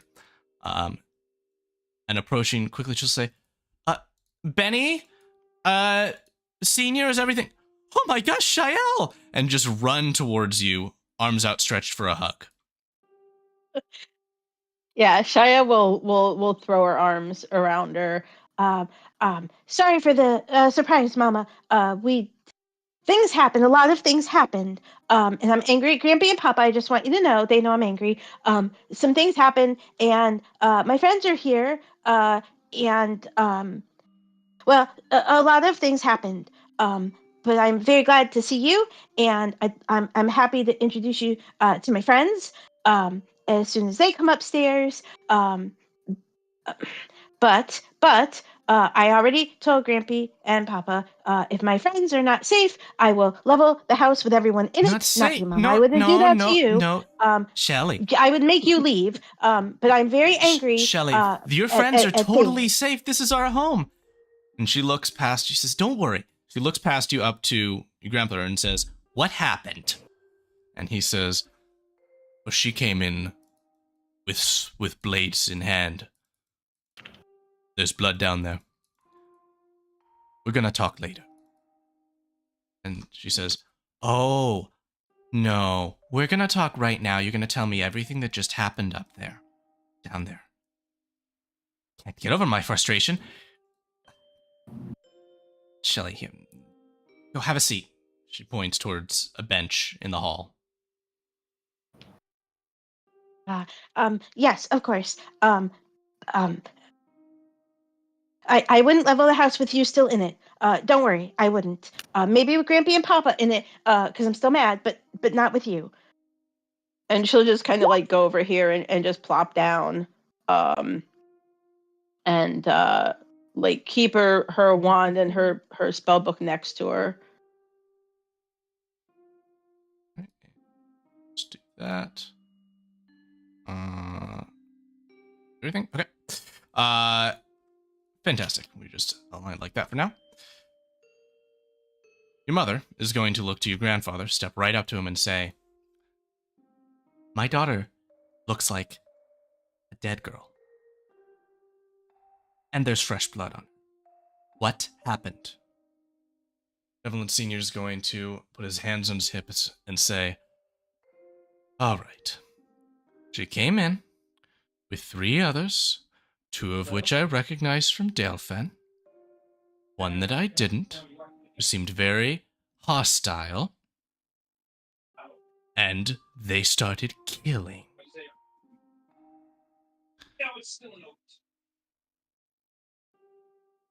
To this, Harmonious is going to say, oh, okay, I see. And she's going to make her way over to you and say, Shael, there must have been some misunderstanding. I know you've never seen the basement before, and we've kept from you what goes on down there because we were worried it would upset you. The fullest extent, that is. And she just sits down next to you on the bench if you're sitting. She actually plopped down on the floor. You might want to unmute Rosie if Rosie's back. Okay, never mind. He's not back. She's gonna look to her mother.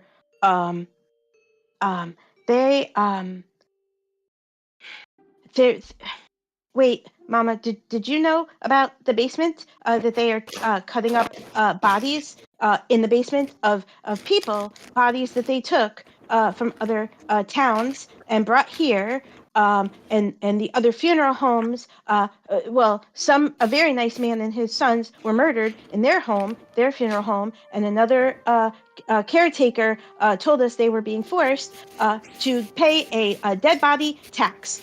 They had to deliver dead bodies every month that were taken somewhere, so we followed one of the wagons to somewhere, which was here in our basement, where they were cutting up bodies.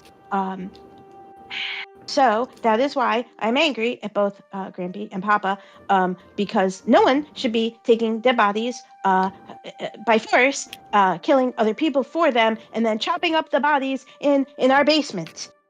It's not nice. It's very bad. Your mother's gonna cross her legs and sit right next to you on the floor, put her arms around you, and say, "Oh, Shia. Well, I think it's safe to say we honestly hope we could keep you away from this until you were a little older. This is the family business. This is what it's all about, and it's tied to proposals for the Empress herself. This is very important work. I need you to understand."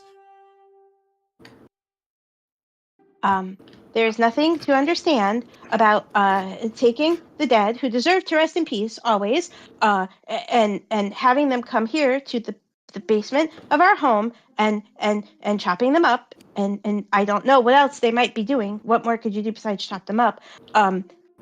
That is not something that should be done. The dead are to rest in peace and be respected and taken care of. That's what Lord Mir wants. He told me so himself when I was in the land of the dead, and he told me I'm doing a very good job. So this is not what he would want. This is not what I would want, and it's wrong, and it needs to stop. She is a little bit shocked in the eyes at the many sort of details of this story, and she's saying, oh no, this a what?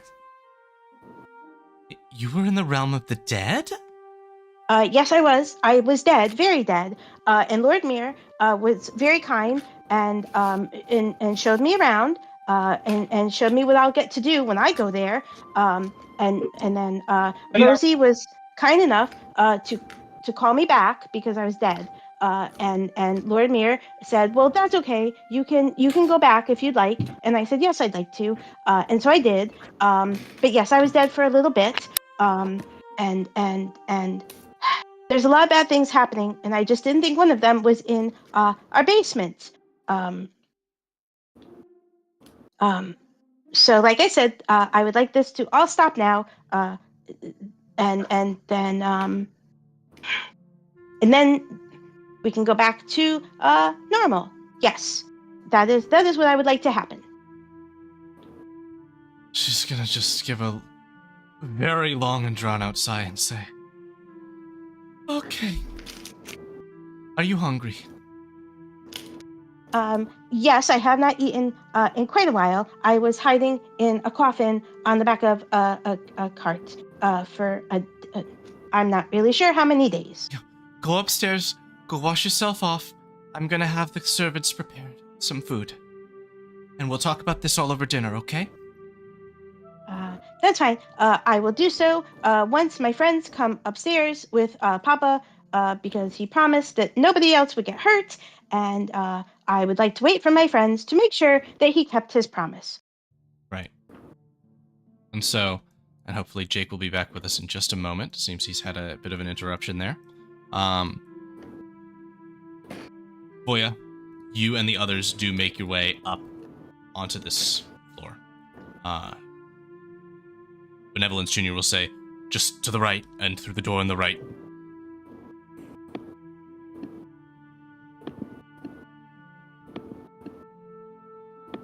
Is this? Yeah. No, that's not. Wait, where's the door? He'll lead right through here.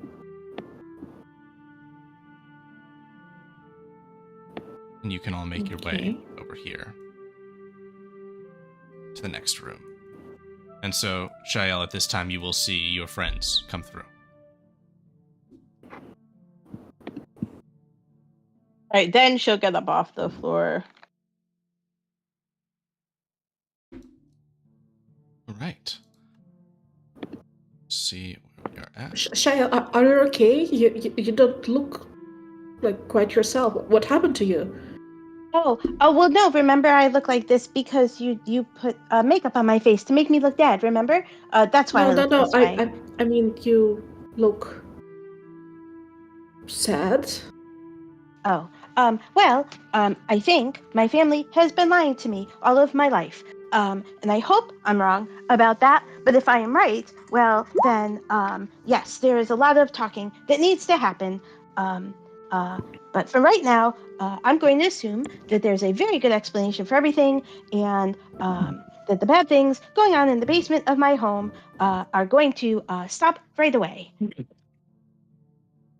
And Mara's gonna make her way over to you, Shelly, and just kind of give the sort of squint-eyed glare at your actual mom, and then come over to her and put her arm around you and say, "You okay?"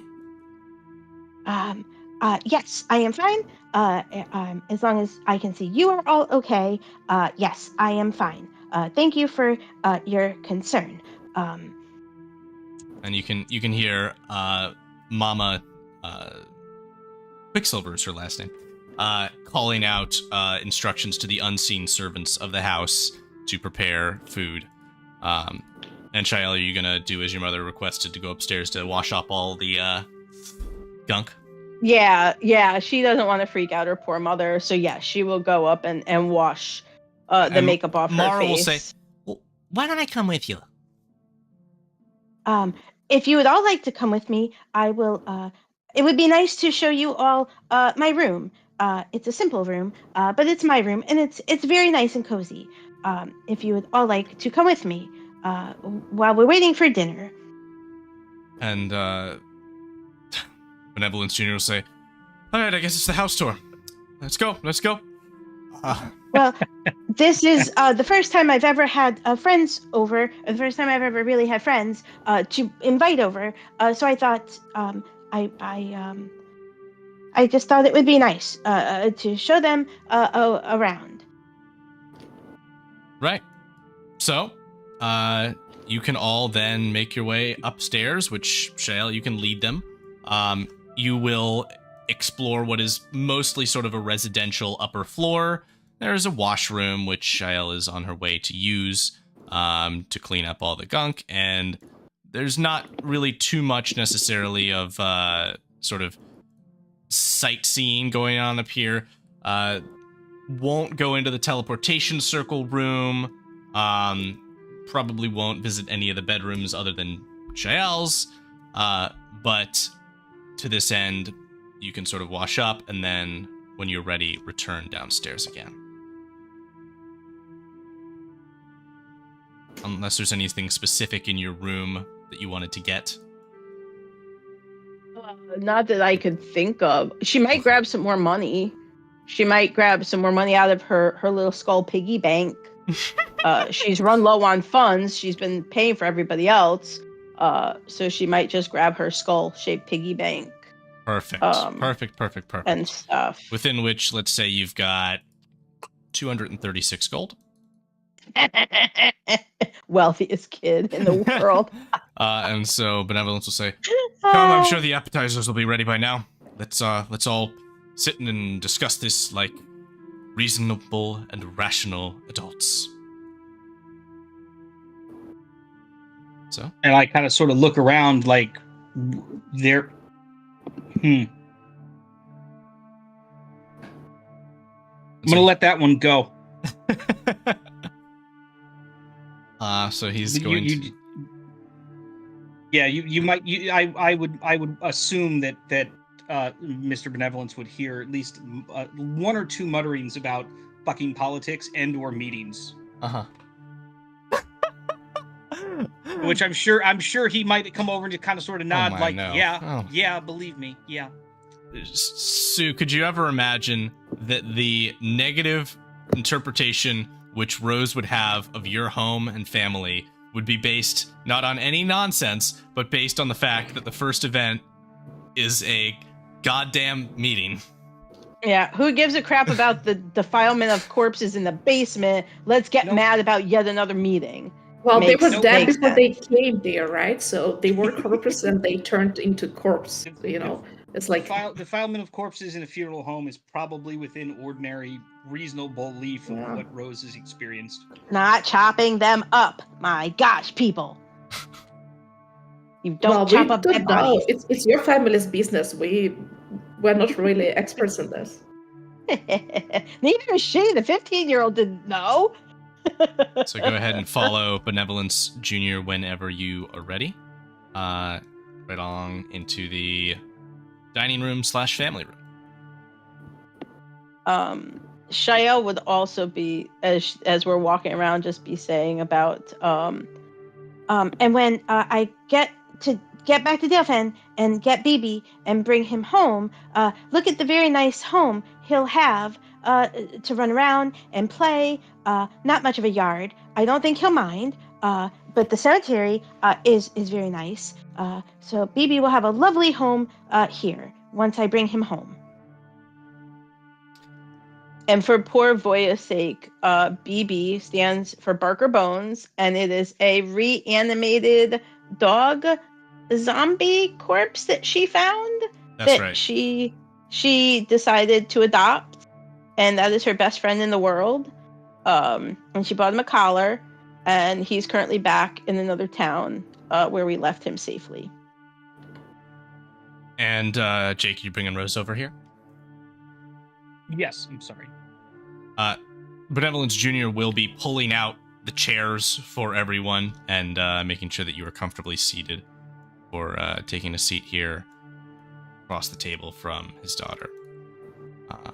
I hope we had time Yes. to wash off Next blood from ourselves and our I clothes. hope she's had enough time to take a short rest because she took his disintegrate to the fucking chest.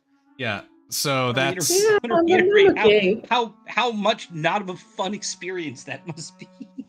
Look at what a badass Voya is. She took that and she's still standing. That's what I mean. It's like not only like listen, normally that drops people. And I swear, Sue, I saw your health bar. I'm like, oh, she's only got like 80 something, so that's a drop. Yep. No, you were looking at the But 15-year-old. that was the second time I was hit Disintegrate. by a representative of this family, because the first one who attacked me was actually Shael. True. Oh my gosh, I'm so sorry. No, that is true. Yeah. So, somebody had something. The washing of the face. When Shael went to wash up her makeup, you then, Voya, were able to then as well clean up yourself. So, you all find yourself sat around the Deathbinder family table. You can hear the clinking of plates, silverware, and cutlery in the kitchen, which is just to the north of this room that you can see into as the door swings open and closed. As servants, unseen, prepare and bring, eventually, your food, which most members of this family have the ability to conjure. As for the dinner table, Benevolence Jr., that is, Shael's father, is going to address you all first to say, let me say, in peace, welcome to my home. I'm sorry that we had the introduction that we did. I am glad that you all have been safekeepers for my young and vulnerable daughter during her wild wanderings that I did not endorse. And I appreciate that you have brought her back home to me. You'll be sleeping in your own bed tonight, Shael. Yes, this will now be the chance to have the sleepover with my friends I've always wanted to have. And then and you can tomorrow... see the even put on, the smile that he had just drains as you say this.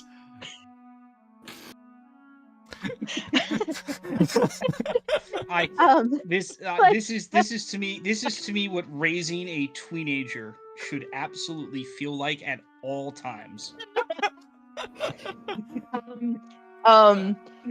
Yes, it's this will be my first time having friends sleep over, and then we'll decide where we're going for our adventure in the morning, because we still have more adventuring to do and other things to take care of, promises that were made. So, yes, welcome to our home. I'm sorry we came in through the basement that I did not know was our basement, and not through the front doors, like proper friends should. And Harmonious, Shael's mother, will interject to say, as for destinations on the morrow or next couple days, whenever you like, I'm queued up for a big performance at the Opera House. I'm so excited. I think I've mentioned this many times before, but Mama is a very well-known and very popular singer. She's very excellent. And if you Roll me haven't a heard her history sing, check, Voya. if you haven't heard her sing, you have missed out on a very special event. A veritable rock star. You have heard the name Harmonious Quicksilver before, and know of her acclaim, especially in elven and half-elven circles, as sort of the highest respected bard and entertainer. And Margaret, I think you had something before this. Yeah, so before that, I wanted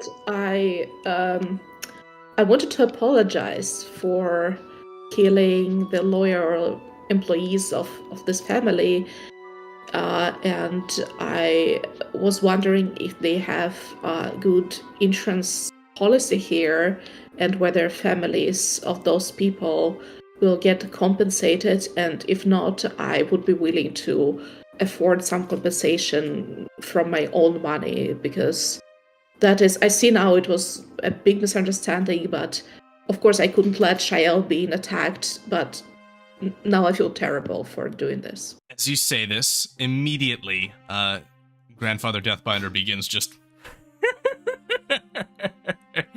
and Junior will say, that is most kind of you and would be honestly appreciated.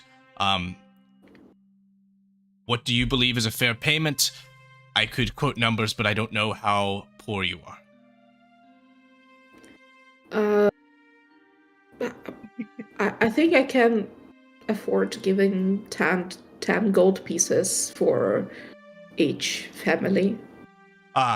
It will be hard, but I think I can do it. You're that poor. Right. How about 15 for each slain?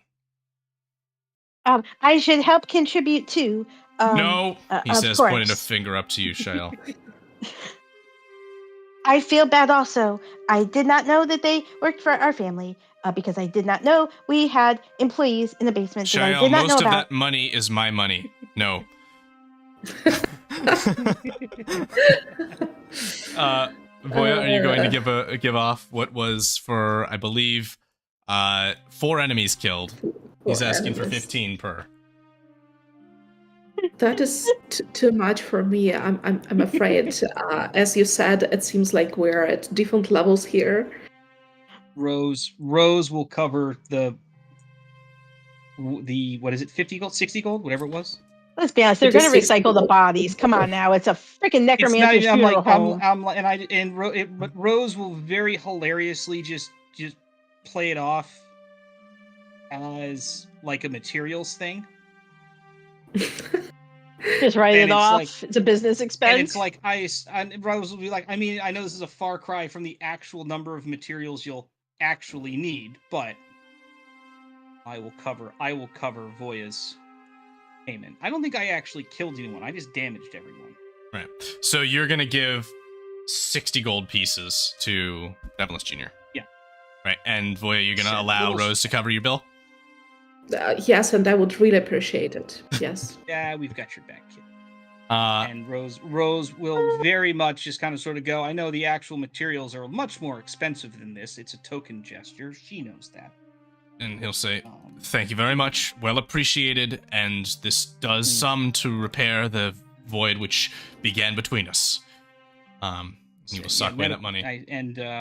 Rose will sort of not so much whisper, but just kind of look over at the elder Benevolence and just go, recuperating at home for 4 days is kind of a long time.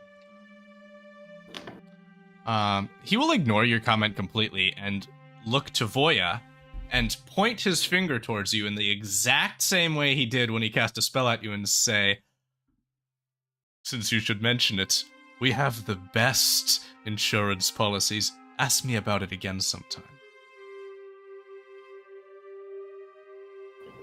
Mm, Another okay. Rose Is- will also let that one go, but God, I hate bureaucrats so much. Is this a job offer? And he'll say, "As a matter of fact, it could be." That would help because Voya doesn't have a lot of money. And so maybe she does need a job. But when Grampy started to do this, Shael, the wand was coming up. Yeah. Like she just like almost like that friggin' like a standoff. But like the moment she's like, but then she put it back down. Now, I know I'm not sitting next to Mara, but I would direct this comment towards her. Where am I sitting next to Mara? Yeah, You are actually, yeah. I would mention. I said, to be fair, Voyage had a pretty good performance. That guy told her he couldn't use that battle axe as a scalpel, and I think we proved him wrong. Just say, "Oh, no doubt about it." So, Can I overhear them? oh yeah, Oh no, you hear it. It's Rose is being what's Rosie actually doing right now? She's being a catty bitch. Rose is That's what it is. Rose is engaging in malicious compliance at the moment. She's being a catty bitch, is what she's being. That's not wrong. Not because we're not at a very nice meeting and a dinner table, and I haven't done this probably a couple hundred times, but I have, and it depresses me slightly. At least it's good company this time, not. Well, okay, fine. It's only half bureaucrats, but still. Yeah. You are in the presence of a very famous singer, so if that doesn't do something for you, I don't know. Right. So, go ahead. Well, no, I'm thinking if Voya were to ask Shael's mother for like an autograph or something, she could then turn around and maybe sell it for some money. And she, you know what I mean? Like, if I were Voya, I'd be thinking, like, how can I cash in? I'm being across from a very famous singer of a very wealthy family. To be honest, I would prefer to have a chance to be seen with her. So, for example, we go to her concert and other people can see us communicating with her. I'll keep that in mind. That's amazing. Once the pleasantries and the back and forth little maybe snide comments are done, Shael would honestly and truly explain to Mama, Papa, and Grampy everything that led up to this. The dead funeral home owner and his sons, whatever town that was in, the other funeral home guy who told us about having to pay a body tax to some unseen figure and everything. And how she really thought she was doing what her family would have wanted by punishing whoever the heck was doing bad things to the corpses, the people that deserve to rest in peace. Like, she would explain, whether they take the explanation or not, but she would take the time to explain everything that led up to the events of her ending up in the basement. Your father will take this question, if you call it that, to say, "Right, Shael, we raised you and respected Mir, the god of restful death, because it was convenient. If I am to be honest, we are not clerics. We do not worship gods. We pay them respect. We do what we can for them. Say for Aniva, say for Mir. But we are business people, and our business is the dead. Those who rest, and those who do not. Hold on." And he stands up and says, "Answer the questions for a moment. I need to get something."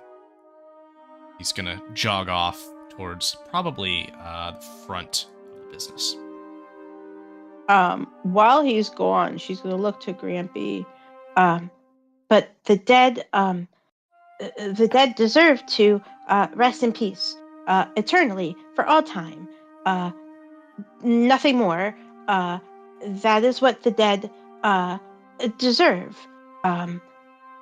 and Lord Mir told me so, and told me I was doing a very good job of making sure that is the case.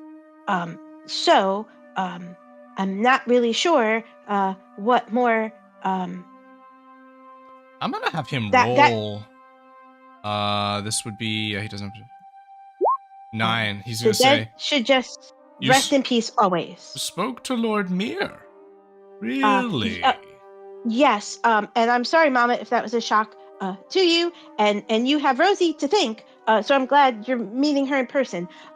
Yes, I died, and I was able to go where Lord Mir is, and we had a very lovely talk, and he showed me around, and but then Rosie called me back, and Lord Mir said, "Would you like to go back? Your friend is calling for you." And I said, "Well, yes, actually, I would like to." And Lord Mir said, "All right, you can go back." Because if I had said no, Lord Mir, I think, would have told Rosie, no, she doesn't want to come back. And that would have been it. And I would still be dead in the land of the dead, and that's okay. But yes, and Lord Mir has now, more than once, actually, told me I am doing a very good job. Your grandfather will And say, I would like to continue to do so. You are amongst powerful company. The cleric raised you from death. Yes, Rosie is very powerful. Rosie would like to interject. Wait a minute. Hold on. We're missing a very important part of the story. That wasn't me. That was my dad. Though I did try. It had been longer than a minute. There were let's just say there were issues.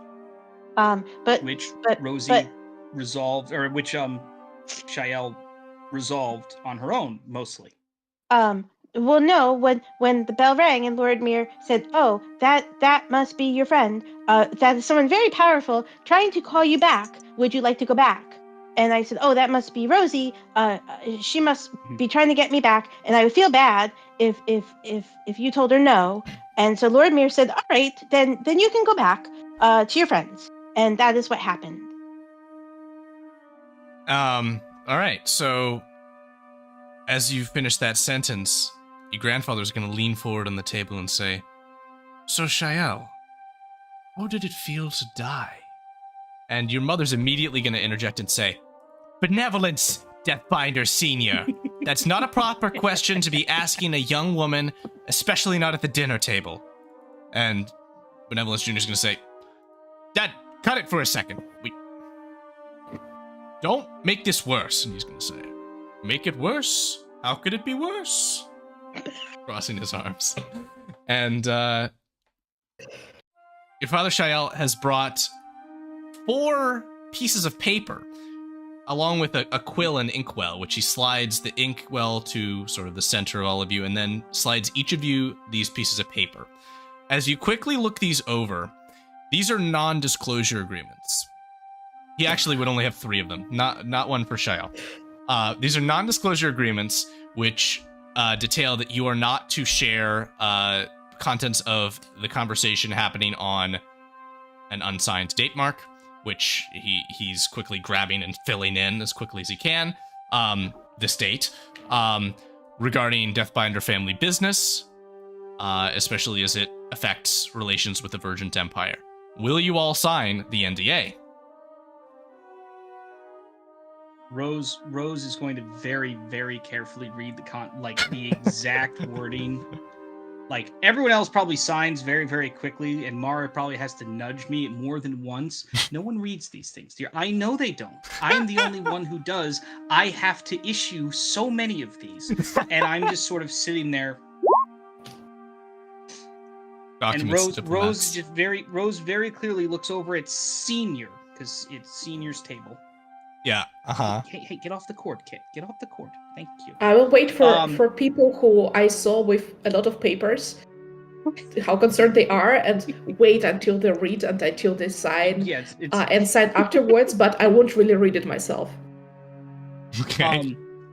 Rosie just looks over and just says, specifically Deathbinder family business. He will say, "Yes, as what I'm about to tell you is that. The events that have occurred on this day, involving hostilities, that I'm not going to... That was assumed. That's... Yes. That's going to be in here. Don't worry. We don't need to tell anyone about that. That can stay in the basement. I'm okay about that. Rose is just sort of thinking about. And you can see these are pre-written contracts. He didn't go and draft. No, these. I'm assuming they do these. Like I said, these guys. Boilerplate. They have thousands of these. They have thousands of these. Rosie's gonna look. It's just if it just so happens that non-spellbinder business comes up, and it happens to be general business of where we happen to be. He's gonna say question mark. Fine. These are for something that I want to tell you all right now in this conversation. Specific detail. Can I get your signatures? I'm just gonna look down at Shelly and just go, okay, let's find out what the family business is. I think we can all keep that amongst friends. And Rose will sign. And if needed, we'll help Boya sign if she's bad at such things. Right. And Mara will follow if all she does is literally just like take where the sign is, just point, and she just goes, like perfectly fine. Just, you know what? Yeah. Mara is going to roll a sleight of hand check because I feel like this is something Tracy would do. 11. So she messes up her signature, but she's like, "Oh, sorry, that I didn't mean to," because she kind of clearly smeared the pen across the thing, and she's like, "Will that do?" And Benevolence looks at it and says, "This is your signature?" And she'll say, "Yes, sir."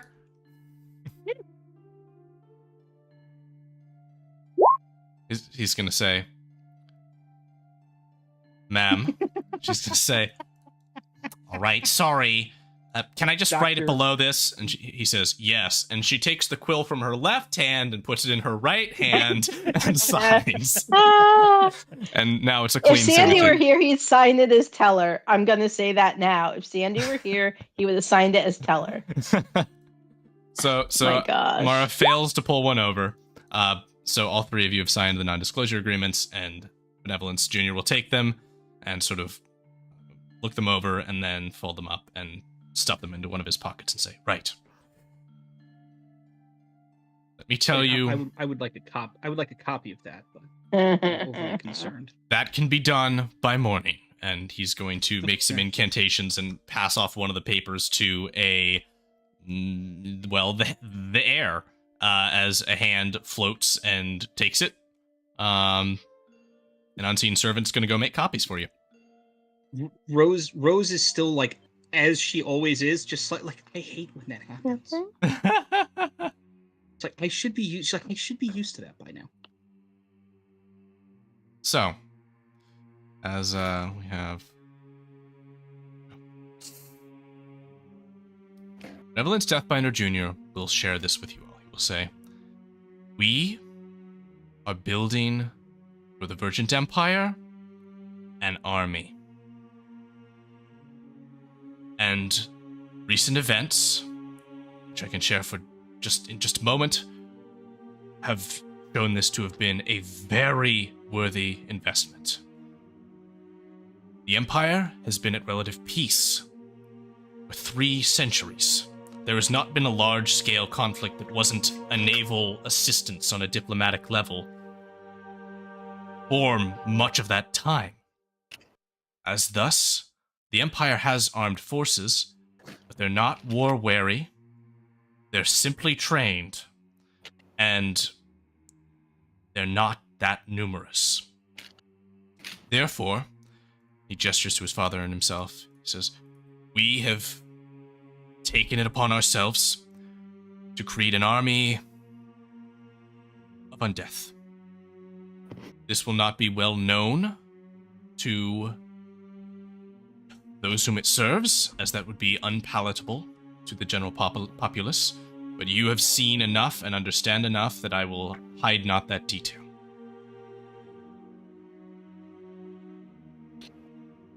If you have read your histories well, you know of the Axaris regime, a government of blood mages that ruled with a tyrannical iron fist before the coming of the Virgin Empire.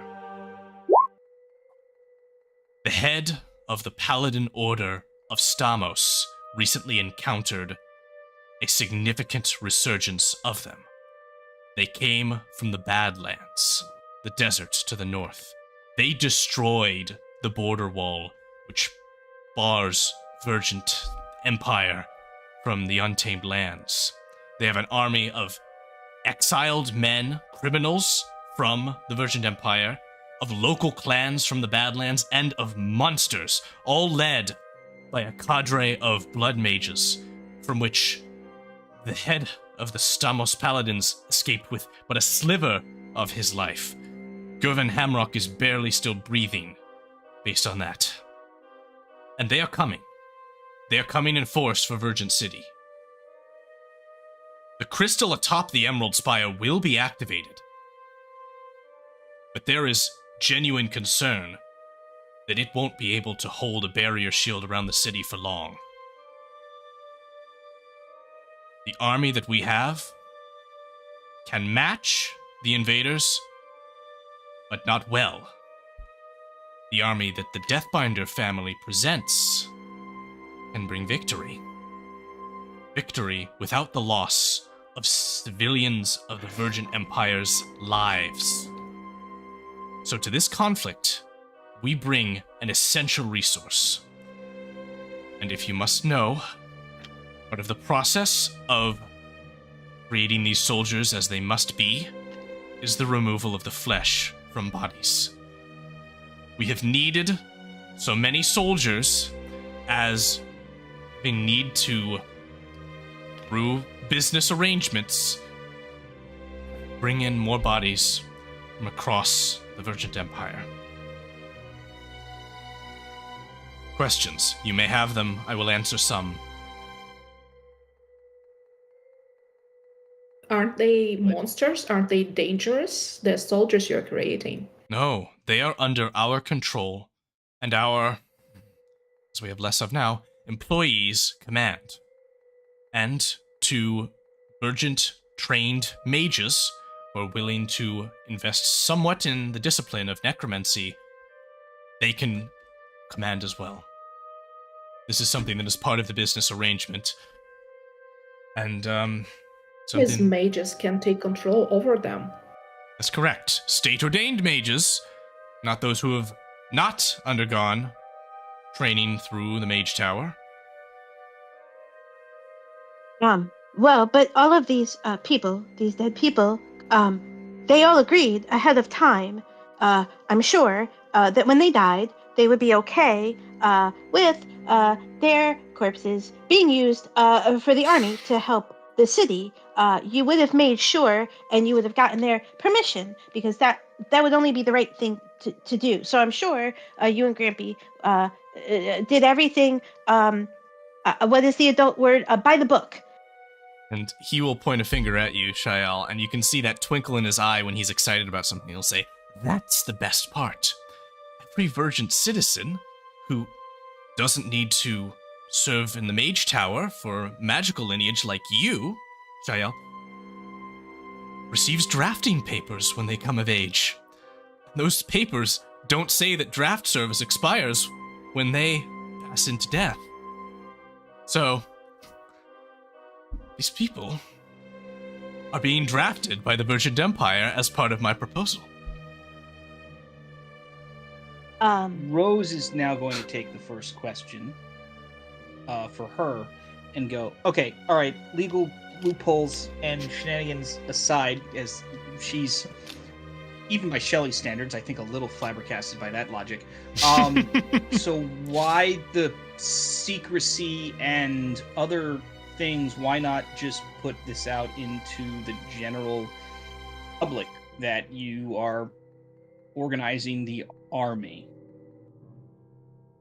He'll say, well, it will be public once this procedure is signed off, but you must understand, as a diplomat yourself, that business proposals often need to be kept quiet until they're presented, as something which is not yet fully formed cannot be fully appreciated.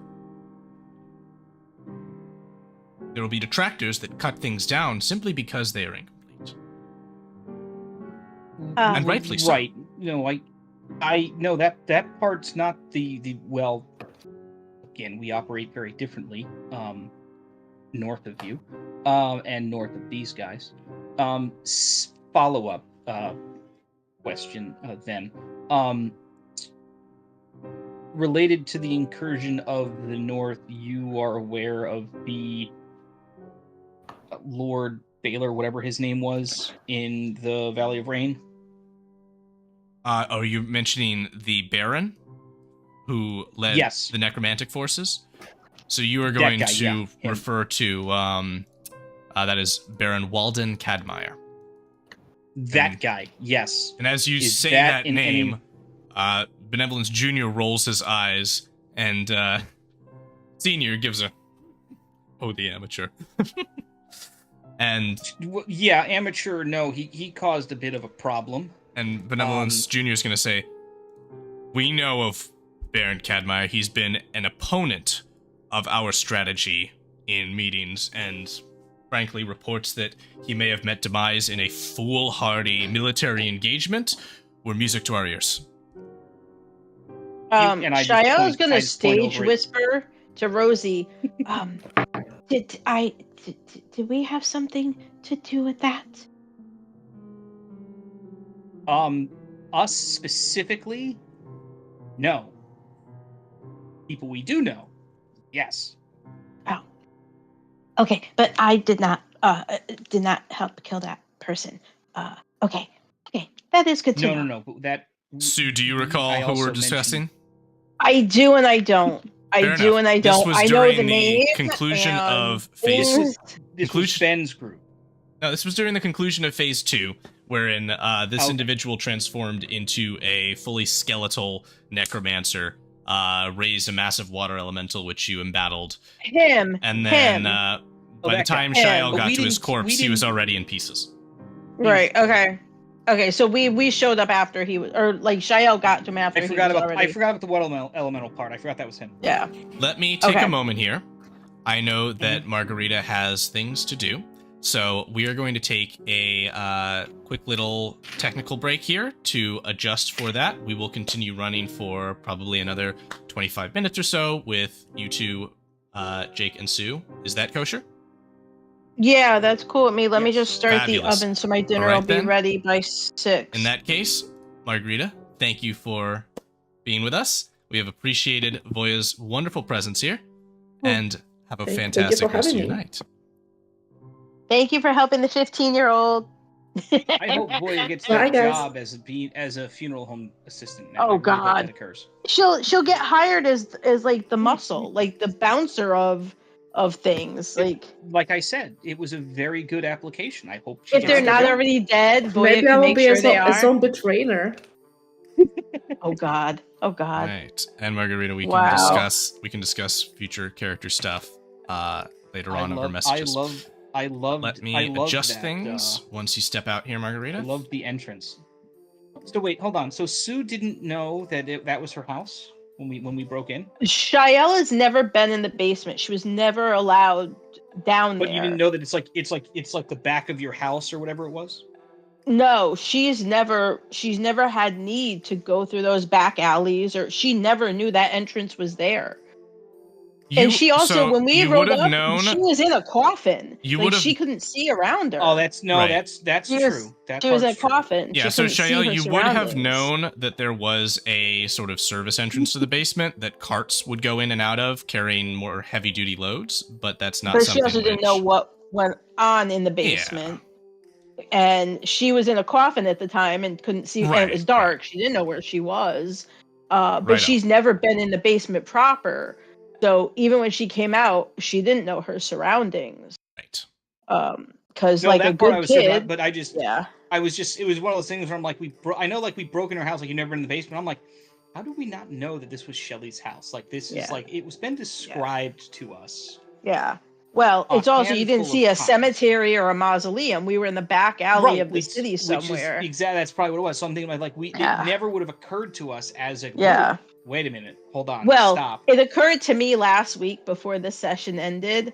I figured I knew right where we were ending up and was just waiting for the shit to hit the fan. Right, but Shelly doesn't know No, the 15-year-old had no idea. All right, She had famous. no We clue. are set and ready to continue. So thank you for your Hi. patience. Anyone who is with us live, this will be edited out later on. Oh. And I might let's get rolling again. All right, give me 2 Can seconds. you- I am can you gonna turn on my stay oven so still? that my dinner will be ready by 6-ish. In I that need case, you to stay let's still for take the last a 20 minutes. let's take a 2-minute intermission just to cover that, so we can get Yeah. things rolling. All right. I need Because time.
And we are back. Let us conclude tonight's wonderful adventure. Where last we left off, Benevolence Deathbinder, Shael's father, had been explaining the nature of their family business, and that they had been developing towards a proposal for the Virgin Empress herself, and that is to say, the bigwigs of the faction, the Virgin Empire, which rules this land, and you are within the domain of. And as such, the Deathbinder family is preparing to offer an army of the undead to the military, essentially, to supplement the fact that this empire has not been at war for essentially 3 centuries. With that information shared, are there more questions about the logistics of that business, which you all have signed a non-disclosure? Well, Shael did not, but the 3 guests not signed a non-disclosure agreement regarding. Or are there other matters which you wish to question the family on?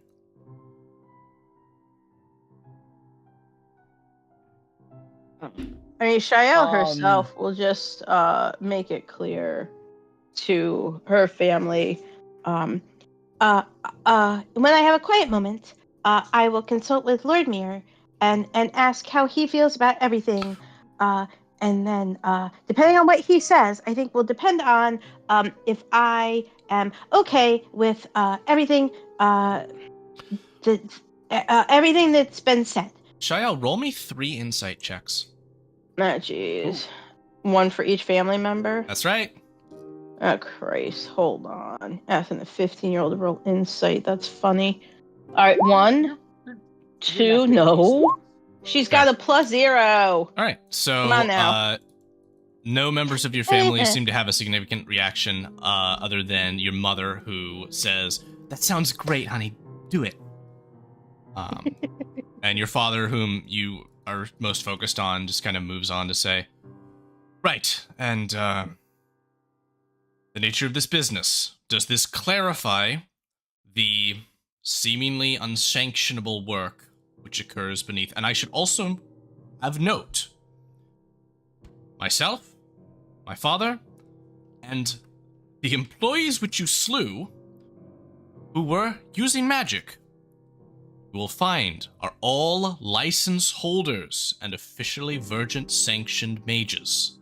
We are legal. Does this assuage concerns? No, not for anyone here, because of gestures at me, obviously. How Rose is going to be as vague as possible with some of these questions, because she doesn't want to come out as like, this is technically another major like person. They might want not to tell me things like overly specific. Rose was kind of, how long has this been going on?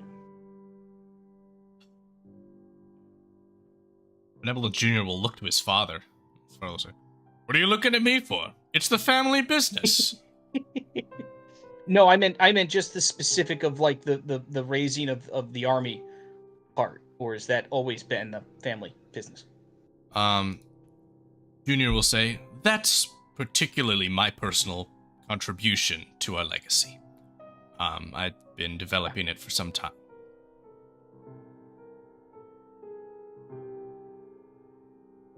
That answers your question. Rose will look mildly disappointed because it's not an actual answer, but she expected that, so it's okay. And then more, I guess, towards Senior or maybe because Junior answered me. And when did this incursion from the north occur? Junior will say, very recently. As I understand it, it's all occurred within the past several weeks. And to your knowledge, there is no relation to Baron What's-His-Name and the incursion to the north from the Red Wizards. Correct. The Baron's business was his own enterprising aims with our military, and to be honest, it actually creates a good business opportunity for us, as any forces that were depleted in that incursion are gone now, and there's a bigger window for our services.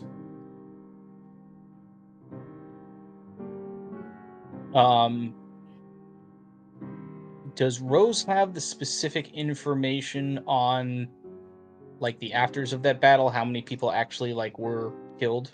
Because I know we returned a significant number.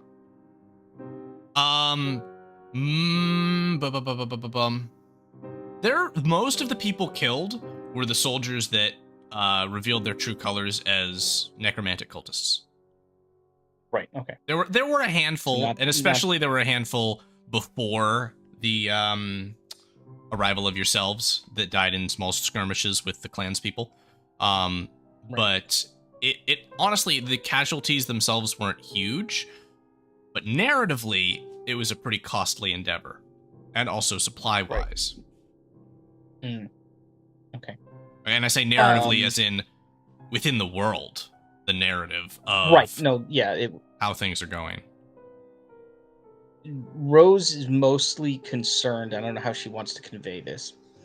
Of how united is the Empire in this idea, particularly now that the good Baron is no longer with us. Which idea?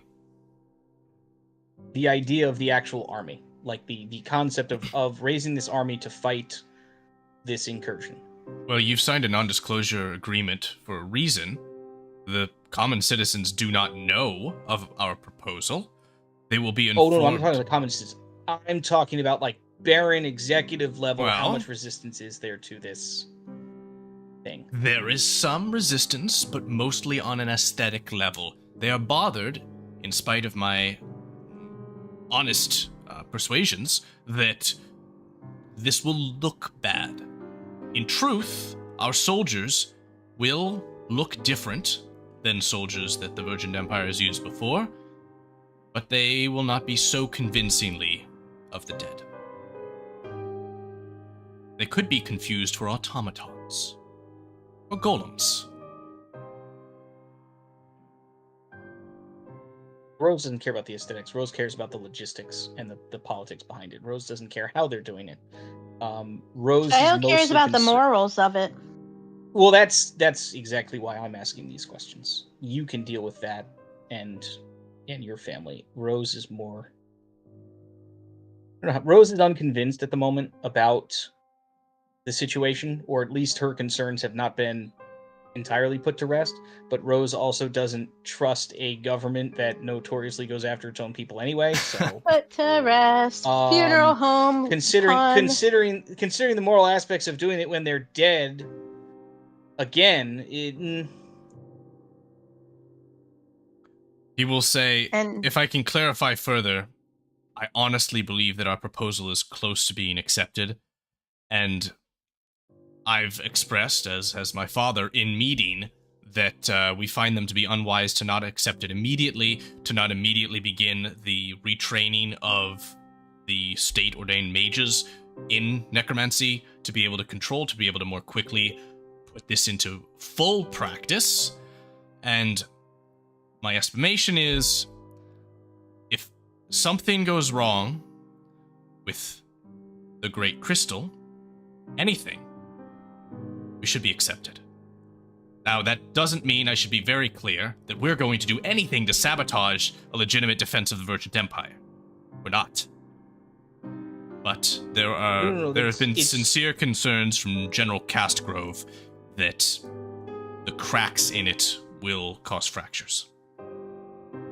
It's not your concerns about the defense or the spirit of the defense, it's everyone else's that concerns me. And Rose will very bluntly say, it's like, I have seen your forces in action on 2 occasions so far.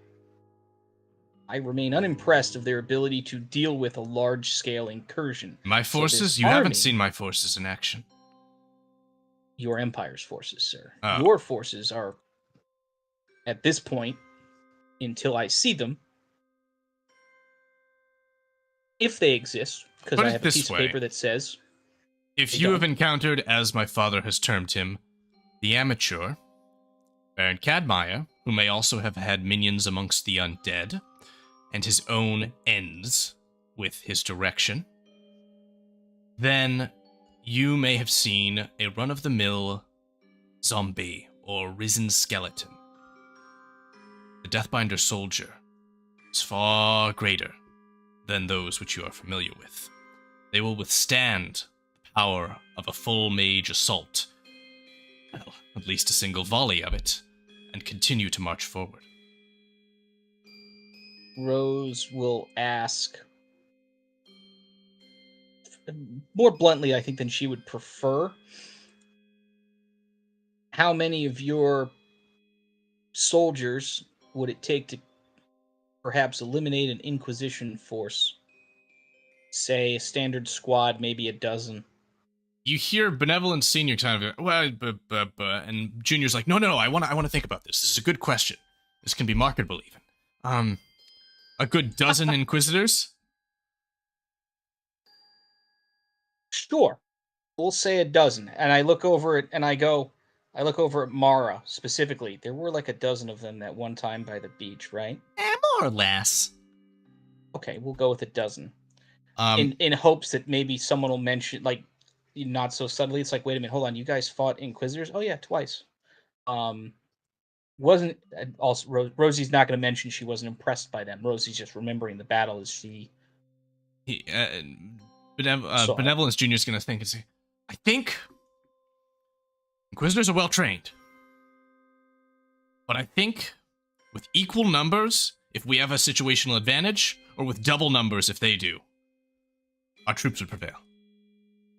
I felt bad about the Inquisitors, honestly, but they were being really mean and rude to all of us and the Dark Elves who we were trying to help. So I did feel bad about fighting with them and hurting them, and I think we did kill a few. But they started the fight. They did start the fight that time. Benevolence maybe the other time Junior's too. going to turn to Harmonious and say, this is exactly why I didn't want her to go. This is exactly why I told you that was a terrible idea before and after you sent our only daughter out into the world. I've been having a really nice time, though. And if I That's hadn't great. gone, I would not have met all of my new friends. And Harmonious is going to say, that's wonderful, and I'm so happy that you've met them. Perhaps that you could have met them when they came visiting to the city instead? Well, And then she gives you a wink, like, I'm just trying to get your dad off your back. Rose will also kind of like interject and it's like, actually, that Shelly was actually really, really good in that fight. I forget what she did, but I do remember that it wrecked like 4 people at once. I think that was the first time she used erupting earth or something. Yeah, she actually was really, really good in that fight. I'm not gonna lie. And to this, Benevolent Senior is gonna sit up in his chair and say, so your magical abilities are developing on the road. Oh, this is magnificent. And Junior's gonna say, no, it's not. It's how significant is the development? Well, I can. I'm not at your level, obviously, or Papa's, or anybody's. But I can defend myself when I have to, and well, if I really lose my temper, I suppose I can do a lot of damage. I feel bad after, but I can do quite a bit of damage when I need to. Shael, your father's gonna say, good girl. And then turn to the others at the table. Mara's gonna say, I've got a general concern here. I just so we're all above board with all of this. We've run into your amateur fellow. You say you didn't like him? He wasn't your friend? And both Deathbinders will shake their head with certainty. No. Walden Cadmire was not their friend. Say, okay. And you guys weren't working together, right? And Benevolence Jr. is going to very much be like, he was working against our intentions. That is for certain. And she'll say, okay. Well, you seem like a man to celebrate the dead, so I'll just leave you to it. Regarding that man who died that you seem very excited about. and Benevolence Jr. will be like, I guess in this case I am, certainly, yes. Rose will just sort of casually mention, are there other barons or generals who might be better off not being around for this plan going forward? And Harmonious at this point is going to step in and say, now let's not have that kind of a conversation. I know that this paperwork protects us to a certain degree, but this is getting on treasonous, and I won't have that in my house. This is speculation to the highest extent of a violent sort, and you two, pointing at her husband and father, are far too prone to it on far too many occasions, and I've had enough. And Benevolence Jr. will say, yeah, you're right. It is not responsible to engage in that kind of speculation. And Senior will just sit back in his chair with a... Okay. Rose will just kind of sort of nod. Okay, right, fine. No talking about assassinations at the dinner table. All right. Voya's gonna say, why we can't have I could tell you one time about how I assassinated an enemy of mine. Yeah, hell yes. And Harmonious will say, leave it for the sleepover? No. Is that right? Are we hosting all four of these fine young ladies? We have some sleeping pads to get out? And Benevolence Jr. is just gonna go, oh. Yes, yes, and no, they're not coffins. And Benevolence Senior will say, really are not like that uncomfortable. Rose actually is kind of like mildly disappointed in that statement. Wait, hold on, really? I was actually kind of looking forward. Benevolence Senior is going to say, oh no, they're not coffins, but they go in coffins. You'll be sleeping on pads that were meant for the dead. And Harmonious will say, we don't need to talk about... Yes, that's... We have one guest bed, and then two of you will have to sleep on coffin bedding. Rose my bed is big enough. Worse. She's not worried. No, but my bed is very nice and big and soft. So it can fit another person. BB will be sleeping on a very nice, comfortable bed when he finally comes home.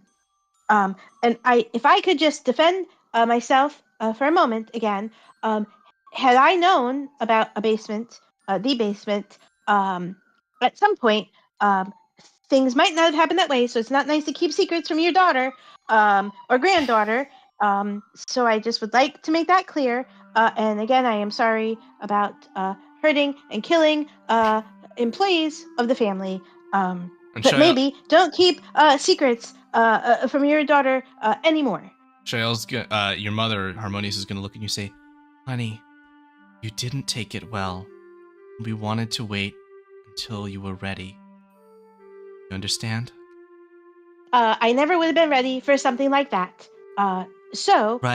I guess it doesn't matter when you would have told me. I know you think that, but growing up changes people. There shouldn't be a basement to do things in the basement. But you should have told me about the basement. That's right. Anyway, at some point, are there any other? We should have told you about the basement, secrets? Dear. Yes, but now, while we are talking about secrets, are there any other secrets that this family is keeping from me that maybe I should now be told about? And your father's going to say, well, considering that I pulled out the NDAs for everyone except for my own daughter, I would think there's not any more secrets to be told. In fact, I've just told just about all of my business secrets to a table full of strangers.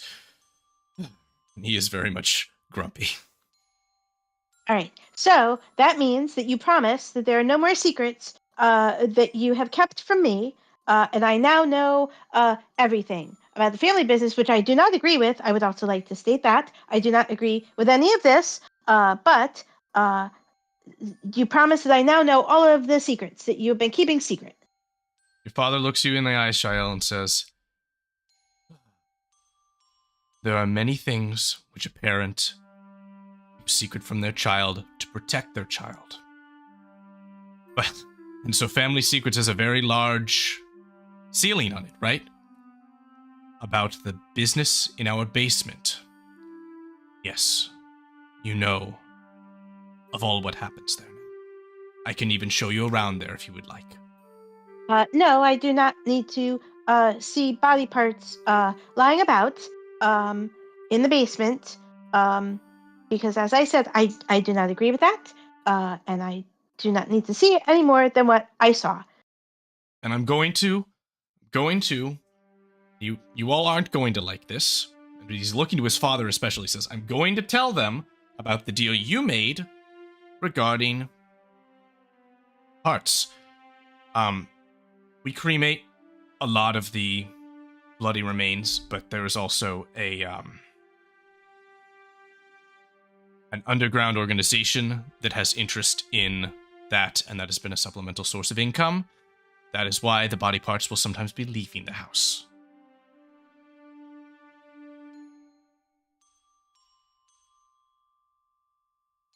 So, But it is all in our best interests.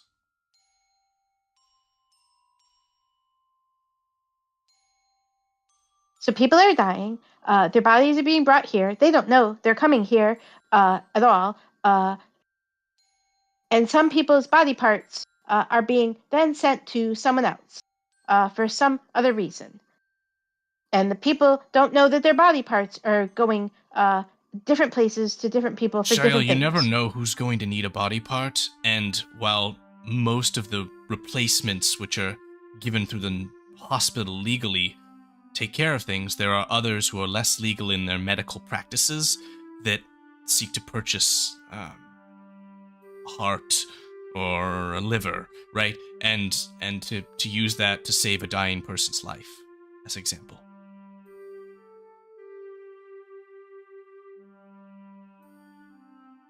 So you're doing bad things to try to do good things. That's a way to look at it, yes. I still don't know if I'm okay with that, Grampy. That still sounds bad and not nice. To be clear, this has been your father speaking this whole time. Grampy's been very quiet.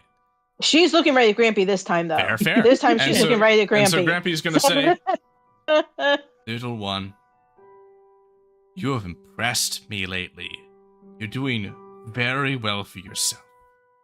And while there are family secrets, shall we call them, that I keep from even you, and he points at your father, those I might share with you in time, little one. Those are my personal secrets, right? And this, he just says, yes, Dad, you and your secrets. Mr. Private. Well, while we're sharing secrets, Grampy, I will be honest with you. If you had further tried to hurt my friends in the basement, I was going to turn you into a very, very giant ice sculpture. So that is my secret, and now you know I was And your going grandfather to. gives a, I hope you would have done nothing less. Yes, You are I would have. I ferocious. would have. Yes, Has- I would have unleashed has all of my Rose- magic has- on you. Has Rose seen Shelly cast Cone of Cold yet? Yes, you did while Yes. Jake was absent. We did. Next, Okay, last week that's you why I did said not. I know. That's why I asked the question Yeah. very specifically. I know I Yeah. haven't. Has Rose? Rose just be like, "Sir, I don't want to brag again, but that was also equally fucking impressive, if I do say so myself. Not much more, very much like under the table, away from the direction of Mom, because that might piss her off." He'll say, isn't she just amazing? Such a talented young one. I am starting to be convinced she was born on the wrong continent, sir, and I don't mean to take that as an offensive statement. However, We live where we live. yeah, unfortunately.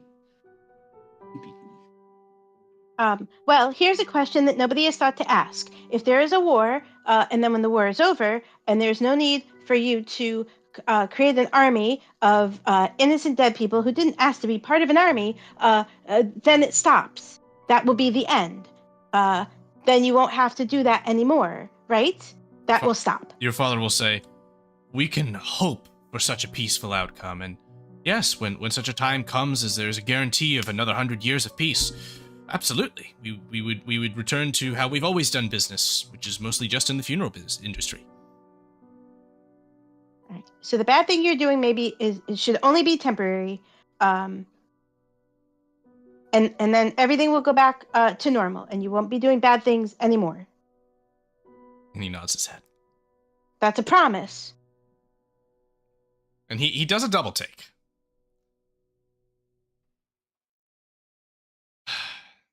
He says, "Well, business is ugly sometimes. This is something that you need to learn as you grow up. There are times that in order to succeed, you need to make omissions in your negotiations. You need to be tactical in your designs. These are things which, under the full lens of light, look to be wrongful practice. But it's part of business, and it's part of how things have to be done. So to that end, I will always guarantee you a roof to live under, at least until you're old enough to get your own, and I will guarantee the legacy of this family remains. And if you wish to come into the family business, as I would very much like, this will be available to you. And if you wish to," he kind of glances at your mother, "make your own way, then you can do so. My business practices will always be here to ensure that you have a safe landing pad. As for the greater moral good of this army, it is for a purpose. It has been prepared for a purpose, and it will serve that purpose. And we will do quite well from it. Past that point..." Like I said, I will speak with Lord Mir and see how he feels about the whole thing. Yes, and make ask your him prayers. what he thinks what I should do. I will let you know as soon as I have a chance to speak with him. He will say, yes. So you have my promise that... He kind of takes a second. You have my promise that we will use this army for the greater good of the people of Cadlia.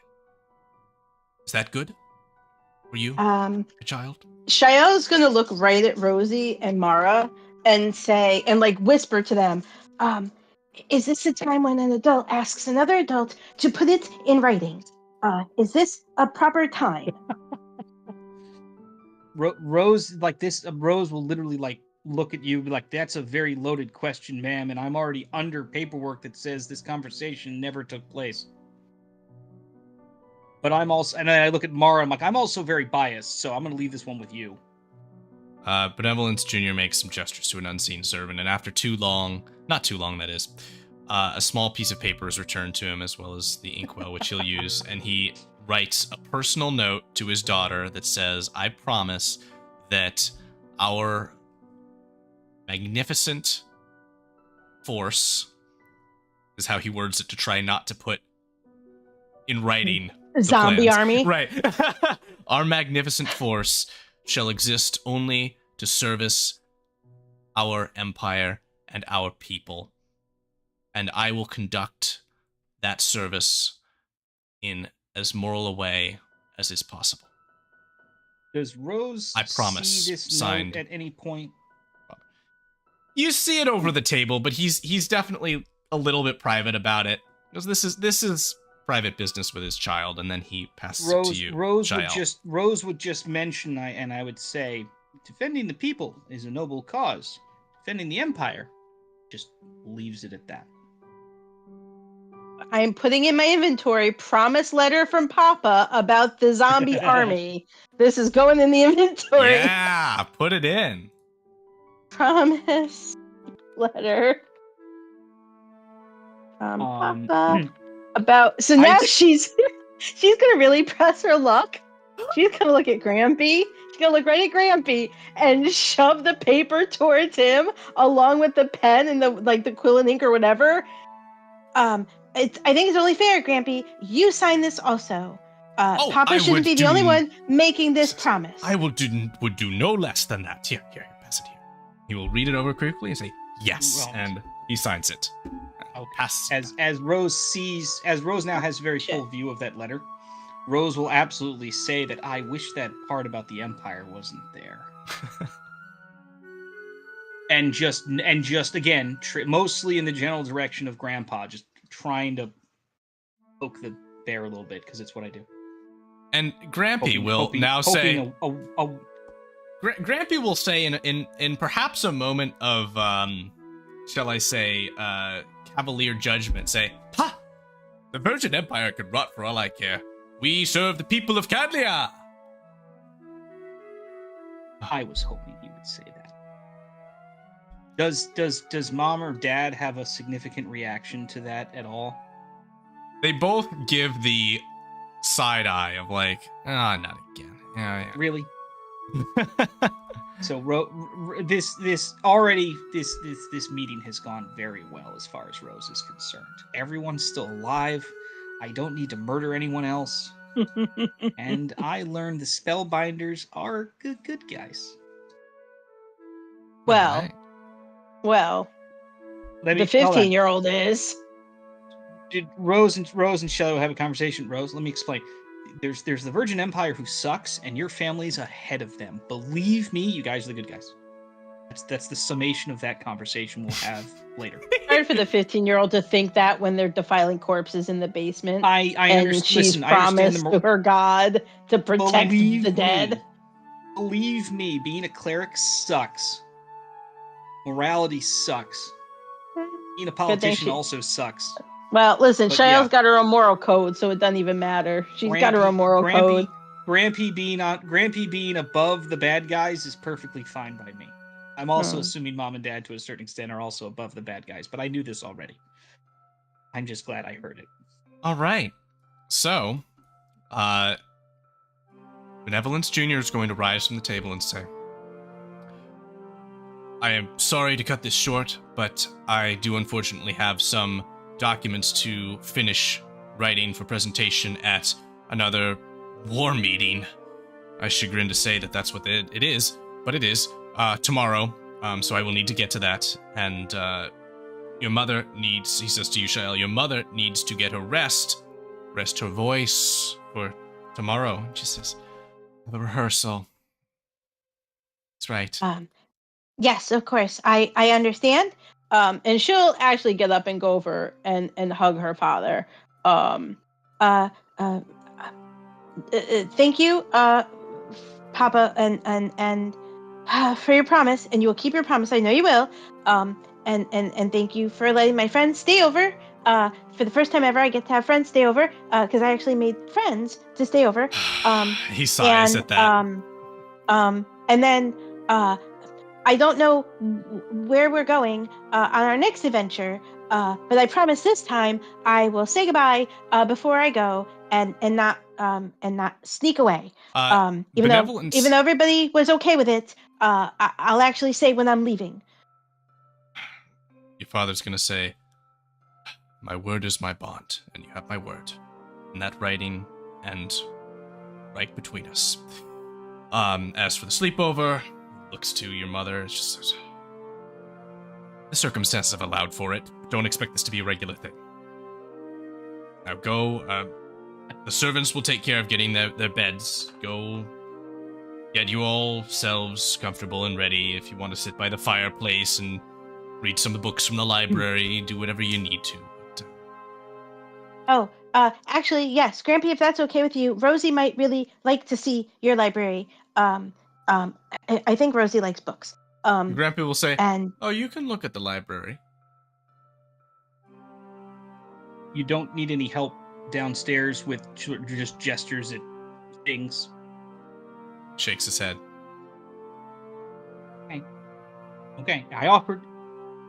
We just gave them more members of their army, so what are they mad about, really? Well, but I mean, you need I'm assuming at some point the staff members that we whacked are going to come back. They just need a week of vacation off because that's how that works. Yeah, being revived from the dead is not a fun process, kids. So that revivify sickness sucks. Additionally, added to this detail is going to be Grampy, who's going to say, "Oh, you actually, I just remembered it now. We saw your old friend Dirk today. He came into Virgin Spire during the meeting. He's there with some other people. We passed by him. He said hello to me. I didn't say hello back, but I had a lot on my mind." I'm sure Dirk would understand. Dirk seems to always have a lot of things on his mind also. Yes. He is focused in that way. I'll give him that respect. Well, It's too bad Dirk wasn't with us today. I don't know if Dirk's ever had a sleepover either. So it's too bad he wasn't with us today. so he will stand up from the table as well, as all seemingly are, and moving on to their next sort of tasks. So my question is then to the two of you, is there anything more within today's session which you would like to explore and address? Rose will actually legitimately take Benevolent Senior up on that offer to check out some books in the study and just look for like the most generic Virgin Empire history book to just thumb through for a little bit. Just So you can be shown that this is the family library, which you can look through to find all sorts of books that, Shael never needed to go to a public library because she had one in her house. yeah, this looks pretty extensive. True story. Mara is going to... There's a second floor to this? Oh my god. To the library? No. There's a second floor to the house. Oh, thank god. Mara is going to shadow Shael, and Voya is going to say, is it possible that I could go make something for myself in the kitchen? And Benevolent Senior will say, have at it. What's ours is yours, so it seems. And so Voya is going to make her way to the kitchen for her closing location. And freaking raid the dinner cabinet. Yeah. Rose is looking for mundane history books. Let me make a note of that in case we want. Is Voya gonna help herself to the family pantry so she doesn't have to buy food? Is that what's going on Sounds here? like something Voya would do. Exactly Yeah. All what right. Voya would do. All right, that's fine. How much food can I eat in 30 minutes? Enough for 3 days? Sure, why not? Just made a note of the history book for Rose. And Well, Shael. It's like the most generic public school looking library, like public history book I can find.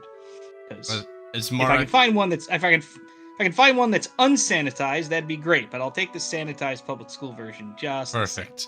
Mara's gonna kind of jump herself up onto the chair as she has to, and Grampy just lounges on a couch, looking at the fireplace. And Shael, why don't you give us our closing notes in this conversation with him?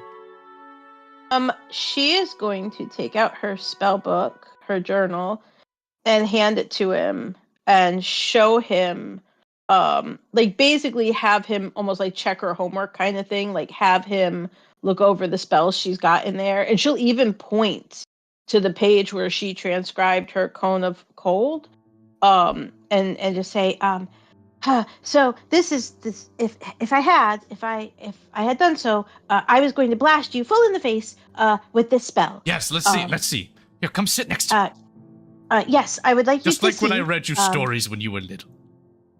Yes, I would like you to take a look at my handiwork, and did I have her send home the big scary book of nonsense from the sea elf guy that tried to get her to do bad things? Nope. Or is that still with the elder? Okay. There's another book. I don't have it right now. It's with an elder for safekeeping. I have another book I'll bring home eventually that you would probably want to add to your library. That one had scary spells. That's how I died that day. I had one of those spells cast at me, and I died. But then when I came back, I took the book, and he was already dead. And then I caved his skull in with the corner of the book to get back at him for killing me. But eventually, that book will come home, and you can have that book for your library. And he But puts his these hands are together my and spells rubs them together. right now. Yes, these are my spells that I've worked very hard to learn, and I'm practicing all the time. And so shall we conclude today's chapter with Shael excitedly sharing her developments with old Grampy Deathbinder. Look, Grampy, not that I would have killed you with this spell, but this is what I was gonna do because you pissed me off. Perfect. Grampy would take it in stride. He wouldn't care. Excellent. And so, with a day to come and future exploits to explore, but for now, a roof over your heads and a safe place to rest, we conclude Free food. our story for today. Have a good one, and I will see you all very soon. My gosh.